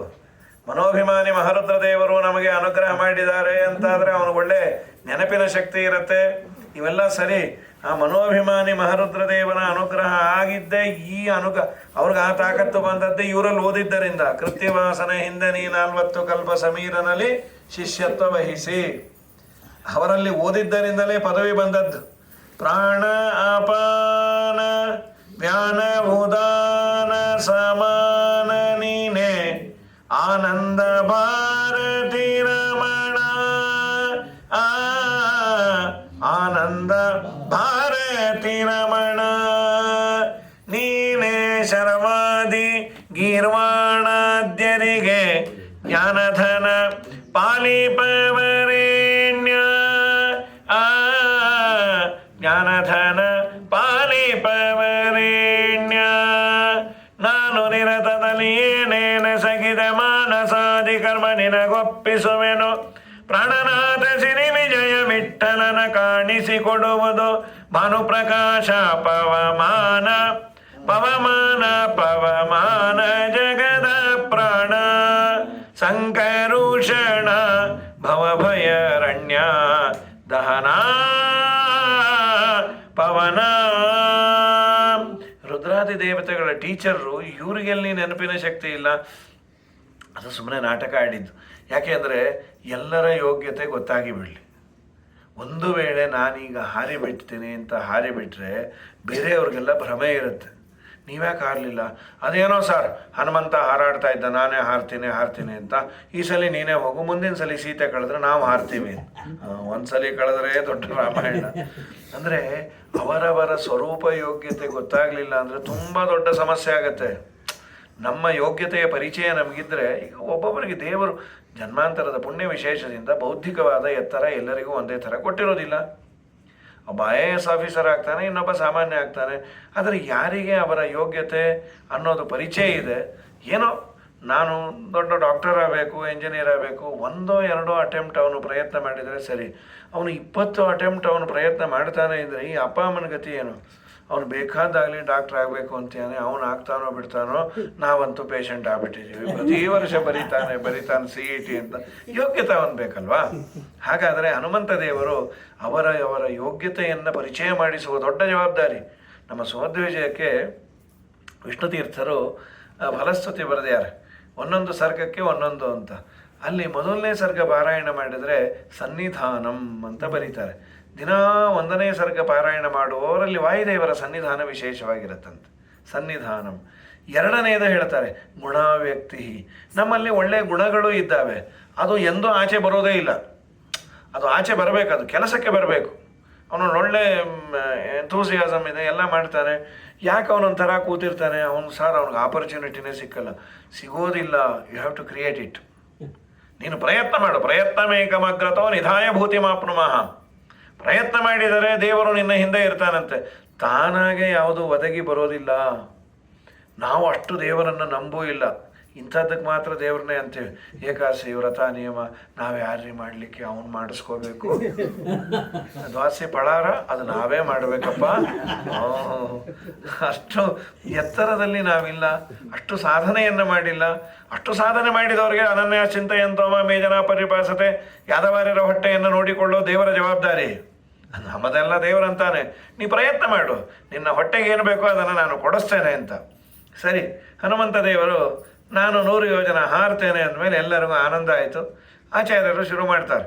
ರಾಮಾಯ ಶಾಶ್ವತ ಸುವಿಸ್ತೃತ ಷಡ್ಗುಣಾಯ ಸರ್ವೇಶ್ವರಾಯ ಬಲವೀರ್ಯ ಮಹಾರ್ಣವಾಯ ನತ್ವಾ ನಿಲಿಂಗೇಶ್ವರರ್ಣವಮುತ್ಪಪಾತ ನಿಷ್ಪೇಡ್ಯತಂ ಗಿರಿವರಂ ಪವನಸ್ಯ ಸೂನು. ರಾಮಾಯ ಶಾಶ್ವತ ಸುವಿಸ್ತೃತ ಷಡ್ಗುಣಾಯ, 6 ಗುಣಗಳು. ಅದು ಉಳ್ಳವನನ್ನು ಭಗವಂತ ಅಂತ ಕರೀತಾರೆ. ಭಗ ಅಂದರೆ 6 ಗುಣಗಳು. ಐಶ್ವರ್ಯಸ್ಯ ಸಮಗ್ರಸ್ಯ ವೀರ್ಯಶ್ಚ, ಐಶ್ವರ್ಯ ವೀರ್ಯ, ಯಶಸ್ಸಃ ಯಶಸ್ಸು, ಶ್ರಿಯ ಸಂಪತ್ತು 4 ಆಯಿತು, ಜ್ಞಾನ 5ನೇದು, ವೈರಾಗ್ಯಯೋಶ್ಚೈವ. ಜ್ಞಾನ ವಿಜ್ಞಾನ ಅಂತಾನೂ ಒಂದು ಪಾಠಾಂತರ ಉಂಟು, ವೈರಾಗ್ಯ ಅಂತಾನೂ ಉಂಟು. ಈ 6ಕ್ಕೆ ಭಗ ಅಂತ ಕರೀತಾರೆ. ಷಣ್ಣಾಂ ಭಗ ಇತೀರಣಾತ್. ಇದು ಉಳ್ಳವನು ಯಾರೋ ಅವನು ಭಗವಂತ ಅಂತೀವಲ್ಲ. ಬಲವಂತ, ಧನವಂತ, ಗುಣವಂತ, ಮತು ಪ್ರತ್ಯಯ. ಧನ ಉಳ್ಳವನು ಧನವಂತ, ಗುಣವುಳ್ಳವನು ಗುಣವಂತ, ಭಗ ಉಳ್ಳವನು ಭಗವಂತ ಅಂತ. ಅದು ನಿರುಪಚರಿತವಾಗಿ ಔಪಚಾರಿಕವಾಗಲ್ಲ, ಪೂರ್ಣ ಪ್ರಮಾಣದಲ್ಲಿ ಇರೋದು ದೇವರಲ್ಲಿ. ದೇವರ ಅನುಗ್ರಹದಿಂದ ವಾಯುದೇವರನ್ನು ಭಗವಾನ್ ಅಂತ. ಆದರೆ ಭಗವತ್ ಶಬ್ದ ವಾಚ್ಯತ್ವ ಮಾತ್ರ ದೇವರಲ್ಲೇ. ಸಮಗ್ರ ಐಶ್ವರ್ಯದ ಓನರ್ಶಿಪ್ ಇರಬೇಕು. ವೀರ್ಯ ಒಳ್ಳೆ ಅವರಲ್ಲಿ ಪರಾಕ್ರಮ ಇರಬೇಕು, ಕೀರ್ತಿ ಇರಬೇಕು, ಕಾಂತಿ ಇರಬೇಕು, ಜ್ಞಾನ ವೈರಾಗ್ಯ. ಇದು ಭಗವಂತ ಅನ್ನೋ ಶಬ್ದದ ಅರ್ಥ. ರಾಮಾಯ ಶಾಶ್ವತ ಸುವಿಸ್ತೃತ ಷಡ್ಗುಣಾಯ 6 ಗುಣಗಳಿಂದ ತುಂಬಿದ ರಾಮನಿಗೆ ನಮಸ್ಕಾರ ಅಂಥೇಳಿ ಸರ್ವೇಶ್ವರಾಯ ಬಲವೀರ್ಯ ಮಹಾರ್ಣಮಾಯ, ಬಲ ಹಾಗೂ ವೀರ್ಯಗಳ ಸಮುದ್ರ ಅಂದರು. ಭಗವಂತ ಅನ್ನೋ ಶಬ್ದದಲ್ಲೇ ಬಲ ಹಾಗೂ ವೀರ್ಯ ಇದ್ದಾಗ ಮತ್ತೆ ಸ್ಪೆಷಲ್ಲಾಗಿ ಇದನ್ನು ಯಾಕೆ ಮೆನ್ಷನ್ ಮಾಡೋದು ಅಂದರೆ ವಾದಿರಾಜರು ಬರೀತಾರೆ, ಸಹಜವಾಗಿ ದೇವ್ರಿಗೊಂದು ನಮಸ್ಕಾರ ಮಾಡೋದು ದಿನ ಮಾಡ್ತಾ ಇರ್ತೀವಿ. ಪರ್ಟಿಕ್ಯುಲರ್ ಕೆಲಸ ಆಗಬೇಕು ಅಂದರೆ ಯಾವ ಕೆಲಸ ಆಗಬೇಕೋ ಅದನ್ನು ಮೆನ್ಷನ್ ಮಾಡಿ ದೇವರಲ್ಲಿ ಬೇಡಬೇಕಂತೆ. ಸ್ವಾಮಿ ಈಗ ನೀನು ಭಗವಂತ ಅಂತ ಒಂದು ಮಾತು ಹೇಳಿದೆ, ಆದರೆ ಈಗ ನಾನು ಅಲ್ಲಿ ಹಾರಿ ಹೋಗ್ತೇನಲ್ಲ, ಹಾರಲಿಕ್ಕೆ ಬಲ ಬೇಕು, ಅಲ್ಲಿ ಅವ್ರ ಜೊತೆ ಹೋರಾಡಲಿಕ್ಕೆ ನನಗೆ ಪರಾಕ್ರಮ ಬೇಕು. ಅದು ಎರಡೂ ನಿನ್ನಲ್ಲಿ ತುಂಬ ಇದೆ ಅಂತ ನಾನು ಉಪಾಸನೆ ಮಾಡಿದರೆ ನನಗೆ ಬೇಕಾದಷ್ಟು ನೀನು ಕೊಡ್ತೀ ಅಂತ ವಿಶೇಷವಾಗಿ ಉಪಾಸನೆ ಮಾಡಿರೋದು. ಒಂದು ರೀತಿಯಲ್ಲಿ ಪ್ರಹ್ಲಾದರಾಜರು ಹೇಳೋದು, ದೇವರ ಪೂಜೆ ಅಂದರೆ ಅದು ನಮಗೆ ನಾವು ಮಾಡಿಕೊಳ್ಳುವ ಡೆಪಾಸಿಟ್ ಅಂತ. ದೇವರಿಗೆ ನಮ್ಮ ಹಿಂದೆ ಏನಾಗಬೇಕಾಗಿಲ್ಲ. ಪ್ರತಿಮುಖಸ್ಯ ಯಥಾಮುಖ ಶ್ರೀಹಿ ಅಂತ ಒಂದು ಎಕ್ಸಾಂಪಲ್ ಕೊಟ್ಟಾರೆ. ಕನ್ನಡಿ ಮುಂದೆ ನಾವು ನಿಂತಾಗ ನಮ್ಮ ಮುಖ ಚೆನ್ನಾಗಿ ಕಾಣಲಿ ಅಂತ ಎಲ್ಲರ ಬಯಕೆ. ಕನ್ನಡಿಯಲ್ಲಿ ನಮ್ಮ ಮುಖ ಚೆನ್ನಾಗಿ ಕಂಡ್ರೆ ನಾವು ಹಾಗೇ ಇದ್ದೀವಿ ಅಂತ ನಮಗೆ ಅದು ಹೇಳುತ್ತೆ. ನಾವು ಚೆನ್ನಾಗಿ ಕಾಣಬೇಕಾದ್ರೆ ಏನು ಮಾಡಬೇಕು? ಕನ್ನಡಿಗೆ ಅಲಂಕಾರ ಮಾಡ್ತಾ ಇದ್ರೆ ನೀನು ಅಲಂಕಾರ ಮಾಡ್ಕೋ. ಕನ್ನಡಿ ಮುಂದೆ ಹೋದಾಗೆಲ್ಲ ಹರಕ್ ಮಡಪಂಚೆ ಉಟ್ಕೊಂಡು ನಿಂತ್ರೆ ಯಾಕೋ ರೀ ಕನ್ನಡಿನೇ ಸರಿ ಇಲ್ಲ, ಕನ್ನಡಿ ಎಲ್ಲ ನೀವು ನೆಟ್ಟಗಿಲ್ಲ, ಕನ್ನಡಿಗೆ ಅಲಂಕಾರ ಅಲ್ಲ ನೀವು ಮಾಡ್ಕೊಳ್ರಿ. ಬಿಂಬನಿಗೆ ಅಲಂಕಾರ ಮಾಡಿಕೊಂಡರೆ ಪ್ರತಿಬಿಂಬನಿಗೆ ಅದು ರಿಫ್ಲೆಕ್ಟ್ ಆಗುತ್ತೆ. ಹಾಗಾದರೆ ನಮ್ಮ ನಿಮ್ಮೆಲ್ಲರ ಬಿಂಬನಾದ ಭಗವಂತನನ್ನ ಗುಣಪೂರ್ಣ ಅನ್ನೋ ನಿನ್ನಲ್ಲಿರುವ ಗುಣಗಳು ದೇವರು ಆಚೆ ಬರುವಂತೆ ಮಾಡ್ತಾನೆ. ದೇವರನ್ನ ಶ್ರೀಮಂತ ಅಂತ ಅನ್ನೋ ನಿನಗೆ ಶ್ರೀ ಕೊಡ್ತಾನಂತೆ. ನಮ್ಮ ಗೋಪಾಲದಾಸರು ಅದೇ ಅಂದರು, ನಿನ್ನ ಗುಣಪೂರ್ಣನೆಂದು ನಾ ಗುಣವಂತನಾಗುವೆ, ನಿನ್ನ ಜನನ ಮರಣರಹಿತನೆಂದು ಎನ್ನ ಜನನ ಮರಣವನೀಗುವೆ, ನಿನ್ನ ಸ್ವತಂತ್ರನೆಂದು ಎನ್ನ ಸ್ವತಂತ್ರ ಬಲಿಪೇ. ಇಲ್ಲಿ ಸ್ವತಂತ್ರ ಅನ್ನೋದಕ್ಕೆ ಸ್ವಲ್ಪ ಒಂದು ಬೌಂಡ್ರಿ ಇದೆ.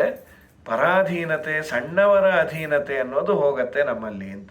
ಅಂತೂ ದೇವರನ್ನು ಈ ರೀತಿ ಚಿಂತನೆ ಮಾಡಬೇಕು ಅಂತ ಹೇಳಿಕೊಟ್ರು. ಚೆನ್ನಾಗಿ ಸ್ತೋತ್ರವನ್ನು ಮಾಡಿ ನಮಸ್ಕಾರ ಮಾಡಿ ಇನ್ನೇನು ಹಾರಬೇಕು, ದೊಡ್ಡ ದೇಹ ತೆಗೆದುಕೊಂಡ್ಯಾರೆ. ವಾಲ್ಮೀಕಿ ಋಷಿಗಳು ಕೆಲವು ಮಾತುಗಳನ್ನು ಆಡ್ತಾರೆ. ಸಾಮಾನ್ಯ ಒಂದು ಒಳ್ಳೆಯ ಕೆಲಸಕ್ಕೆ ಹೋದಾಗ ಪಾಸಿಟಿವ್ಸ್ ಆ್ಯಂಡ್ ನೆಗೆಟಿವ್ಸು ಎರಡೂ ಇರುತ್ತೆ, ಆದರೆ ಹೇಳೋದನ್ನು ಸರಿಯಾಗಿ ಹೇಳಬೇಕು. ಎಲ್ಲೋ ಪ್ರಯಾಣಕ್ಕೆ ಹೋಗ್ಬೇಕಾದ್ರೆ ಹುಷಾರು, ಹೋಗ್ತಾ ಇದ್ದೀರಿ, ಸ್ವಲ್ಪ ನೋಡಿಕೊಂಡು ಮಾಡಿ. ಎಲ್ಲಾದರೂ ನಿಮಗೆ ಎಮರ್ಜೆನ್ಸಿ ಬಿತ್ತು ಅಂತಂದರೆ ಯಾತಕ್ಕಾದರೂ ಫೋನ್ ನಂಬರ್ ಕೊಟ್ಟು ಫೋನ್ ಮಾಡಿ, ನಮ್ಮ ಫೋನು ನೀವು ಮಾಡಿ, ಇಷ್ಟು ಹೇಳಬೇಕು. ಅಷ್ಟನ್ನೇ ಹೇಳಬೇಕು. ಅದು ಬಿಟ್ಬಿಟ್ಟು ಅಲ್ಲೇನಾದರೂ ಮಠ ಛತ್ರವೋ ಅಥವಾ ಗಾಡಿ ಗಿಡಿ ಕೆಟ್ಟೋದ್ರೆ ಅದು ಹೇಳಬೇಕು. ಹೋಗ್ಬೇಕಾದ್ರೆ ಹುಷಾರಪ್ಪ, ತುಂಬ ಆಕ್ಸಿಡೆಂಟ್ಗಳೆಲ್ಲ ಆಗತ್ತೆ, ನಿಮ್ಗೇನಾದ್ರು ಆಕ್ಸಿಡೆಂಟ್ ಆಗಿ ನೀವು ಉಳಿದಿದ್ರೆ ಫೋನ್ ಮಾಡಿ, ಇದನ್ನು ಹೇಳೋದಾ? ಸರ್ವಥ ಹೀಗೆಲ್ಲ ಆಶೀರ್ವಾದ ಮಾಡಿ ಕಳಿಸ್ಬಾರ್ದು. ಮತ್ತು ಎಲ್ಲರೂ ಅಂತಾರೆ ನೀ ಹೀಗೆಲ್ಲ ಮಾತಾಡ್ತೀಯ ಅಂತ. ನಾವು ಇದ್ದದ್ದನ್ನು ಸ್ಟ್ರೈಟಾಗಿ ಮಾತಾಡೋರು. ನಮ್ಮ ಹೃದಯ ತುಂಬ ಒಳ್ಳೆಯದು, ಮಾತು ಹೊರಟು. ನಿನ್ನ ಹೃದಯ ನನ್ನ ಮಗಂಗೆ ಕಾಣುತ್ತೆ, ಆಡೋ ಮಾತನ್ನು ಸರಿಯಾಗಿ ಆಡು. ಏನಾದರೂ ಆದರೆ ನಾನು ಇರ್ತೇನೆ, ಫೋನ್ ಮಾಡಿ, ನನಗೆ ಆದಷ್ಟು ಪ್ರಯತ್ನ ಮಾಡ್ತೇನೆ, ಇಷ್ಟು ಹೇಳಿ ಕಳಿಸು. ಹನುಮಂತ ದೇವರು ಹಾರಬೇಕಾದ್ರೆ, ಹನುಮಪ್ಪ ಅಲ್ಲೇನೋ ಹಾರ್ತಾ ಇದ್ದಿ, ಅಲ್ಲಿ ಸೀತಮ್ಮ ಸಿಗದೇನೆ ಇದ್ರೆ ಯಾರೋ ನಾಸಬಾಯಿ ನಾಗಮ್ಮ ಹಾಕೇ ಬಿಟ್ರು. ಸರಿ, ಅನೇನೈವಹಿ ವೇಗೇನ, ಇದೇ ವೇಗದಲ್ಲಿ ಇದೇ ಕಾನ್ಫಿಡೆನ್ಸಲ್ಲಿ ನಾನು ಹೋಗಿ ಬರ್ತೇನೆ ಅಲ್ಲಿಗೆ, ಇಂದ್ರನ ಮನೆಗೆ. ಅಲ್ಲಿ ಜಾಲಾಡ್ತೇನೆ, ಹುಡುಕ್ತೇನೆ, ಅಲ್ಲೂ ಸಿಗಲಿಲ್ಲ ಅಂದರೆ ಯಮಧರ್ಮರಾಜನ ಮನೆಗೆ ಹೋಗ್ತೇನೆ, ಅಲ್ಲೂ ಇಲ್ಲ ಅಂದರೆ ಅಂತೀರಲ್ವಾ. ಕಡೆಗೆ ಲಂಕಾಪಟ್ಟಣವನ್ನು ಕಿತ್ಕೊಂಡ್ಬಂದು ರಾಮನ ಪಾದದ ಬುಡಕ್ಕೆ ಹಾಕ್ತೀನಿ, ರಾಮ ಹುಡುಕು ಅಂತ. ನಾವು ಹೋದ್ಮೇಲೆ ಕೆಲಸ ಆಗಲೇಬೇಕು, ಕೆಲಸ ಇಲ್ಲ ಅಂತ ನಾನು ವಾಪಸ್ ಬರೋದಿಲ್ಲ. ಅಂದರೆ ಅವರವರ ಕೆಲಸದಲ್ಲಿ ಮಿನಿಮಮ್ ಕಾನ್ಫಿಡೆನ್ಸ್ ಬೇಕು, ಓವರ್ ಕಾನ್ಫಿಡೆನ್ಸ್ ಬೇಡ. ಇಲ್ಲಾಂದರೆ ಯಾವುದೂ ರೀಚೇ ಆಗ್ಲಿಕ್ಕೆ ಆಗೋದಿಲ್ಲ. ಒಬ್ಬ ಡ್ರೈವರ್ ಇರ್ತಾನೆ, ನಾವು ರಾತ್ರಿ ಊರು ಬಿಟ್ಟು ಯಾವುದೋ ಇನ್ನೊಂದು ಊರಿಗೆ ಸೇರಬೇಕು, ಸಾಮಾನ್ಯ ರಾತ್ರಿ ಪ್ರಿಫರ್ ಮಾಡ್ತೇವೆ. ಆ ಡ್ರೈವರನ್ನು ಸಹಜವಾಗಿ ಕೇಳೋದು ಒಂದು ಪದ್ಧತಿ ಅಲ್ವ, ಏನಪ್ಪ ನಿದ್ದೆಗಿದ್ದೆ ಎಲ್ಲ ಆಗಿದೆ ಅಲ್ವಾ ಮಧ್ಯಾಹ್ನ, ನಿಂಗೇನು ಡ್ರೈವಿಂಗಲ್ಲಿ ನಿದ್ದೆ ಬರಲ್ವಾ ಒಂದು ಕೇಳೋದು ಒಳ್ಳೆಯದು. ಆ ಡ್ರೈವರ್ ಏನನ್ಬೇಕು, ಇಲ್ಲ ನಮಗೆ ನೈಟ್ ಡ್ರೈವಿಂಗೇ ಒಳ್ಳೆಯದು, ನಾನು ಮಧ್ಯಾಹ್ನ ಇಲ್ಲಿ ನಿದ್ದೆ ಮಾಡಿದ್ದೇನೆ, ಒಂದು ವೇಳೆ ನಿದ್ದೆ ಬಂದರೆ ಎಲ್ಲನ ಪೆಟ್ರೋಲ್ ಬಂಕಲ್ಲಿ ಸ್ವಲ್ಪ ಹೊತ್ತು ನಿಲ್ಲಿಸ್ಕೊಳ್ತೇನೆ, ಅವಶ್ಯಪ್ಪ ನೀನು ಓಡಿಸ್ಬೇಡ, ಇಷ್ಟು ನಾವೇ ಹೇಳ್ತೀವಿ. ಅವನು ಅಂತಾನೆ, ಅವನು ಅದು ಬಿಟ್ಟು ನಿದ್ದೆ ಯಾರ ಕೈಲಿದೆ ಸರ್, ಯಾವಾಗ ಬೇಕಾದ್ರೆ ಬರ್ಬೋದು, ನಮ್ಮ ಕೈಯಲ್ಲಿಲ್ಲ.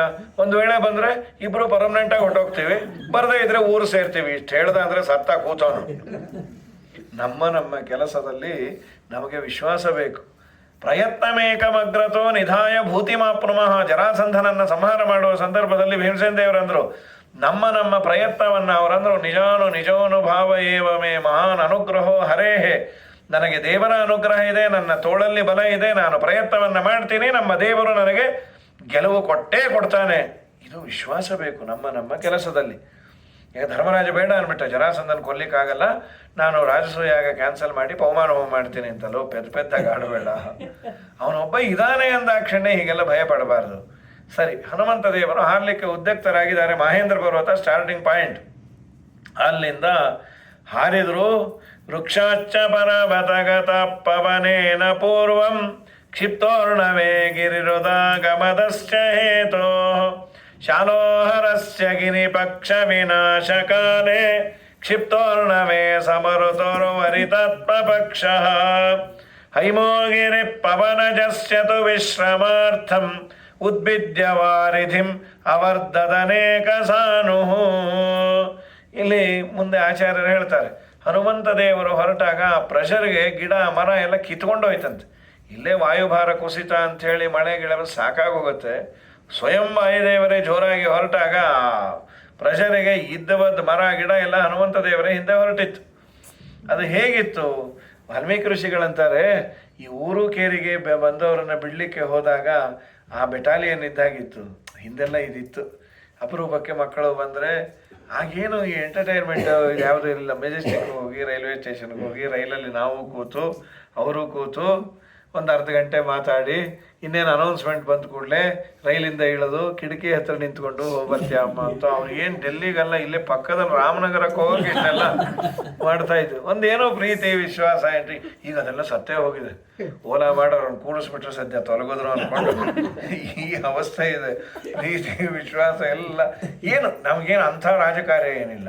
2 ಮೊಸಳೆ ಹಿಡ್ಕೊಂಡಿದ್ದೀವಿ, ಒಂದು ವಾಟ್ಸಾಪು, ಒಂದು ಫೇಸ್ಬುಕ್ಕು, 24 ಗಂಟೆ ಅದನ್ನು ನೋಡ್ಕೊಂಡು ಕೂತಿರೋದು.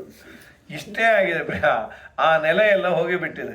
ಇವತ್ತು ನಾವು ಎಲ್ಲನ ಬಳ್ಳಿಗೆ ಹೋದಾಗ ಪಾಪ ಅನ್ಸುತ್ತೆ, 20 ಜನ ಬರ್ತಾರೆ ಬಸ್ ಸ್ಟ್ಯಾಂಡಿಗೆ ಬಿಡ್ಲಿಕ್ಕೆ, 2 ಬಂದರೂ ಸಾಕು. ನಮಗೇನು ಕೆಲಸ ಇಲ್ಲ ಬಿಡ್ರಿ, ನಿಮ್ಮಿಂದ ಬರೋದು ಭಾಳ ನಮ್ಗೆ ಆನಂದ ಆಗ್ತಾವ ಅಂತ ಹೇಳಿ. ಊರು ಚಿಕ್ಕದಿರುತ್ತೆ. ಮೊನ್ನೆ ಅಥಣಿಗೆ ಹೋಗಿದ್ದು, ಒಂದು 10 ಜನ ಬಸ್ಸು, ಒಂದು 8 ಜನ ಬಂದು ಬಸ್ಸಾಗಿ ಹತ್ತಿದ್ರೆ ಗತಿ ನಮ್ಮ ಪ್ಯಾಸೆಂಜರ್ ಯಾರು ಮಂದಿ ಯಾರು ಗೊತ್ತಾಗೋದಲ್ಲ, ಇಳಿತಾರೆ ಅಂತ.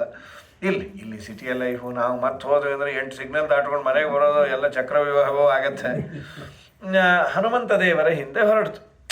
ಇದು ಅದರ ಪಾಡಿಗೆ ಅದು ಹೊರಟಿದ್ದು. ಇದು ಹಾಗೆ ವ್ಯೂ ಇತ್ತು ಅಂತ. ಅದರಿಂದ ನಮಗೇನಾದರೂ ಒಂದು ಸಂದೇಶ ಉಂಟಾ?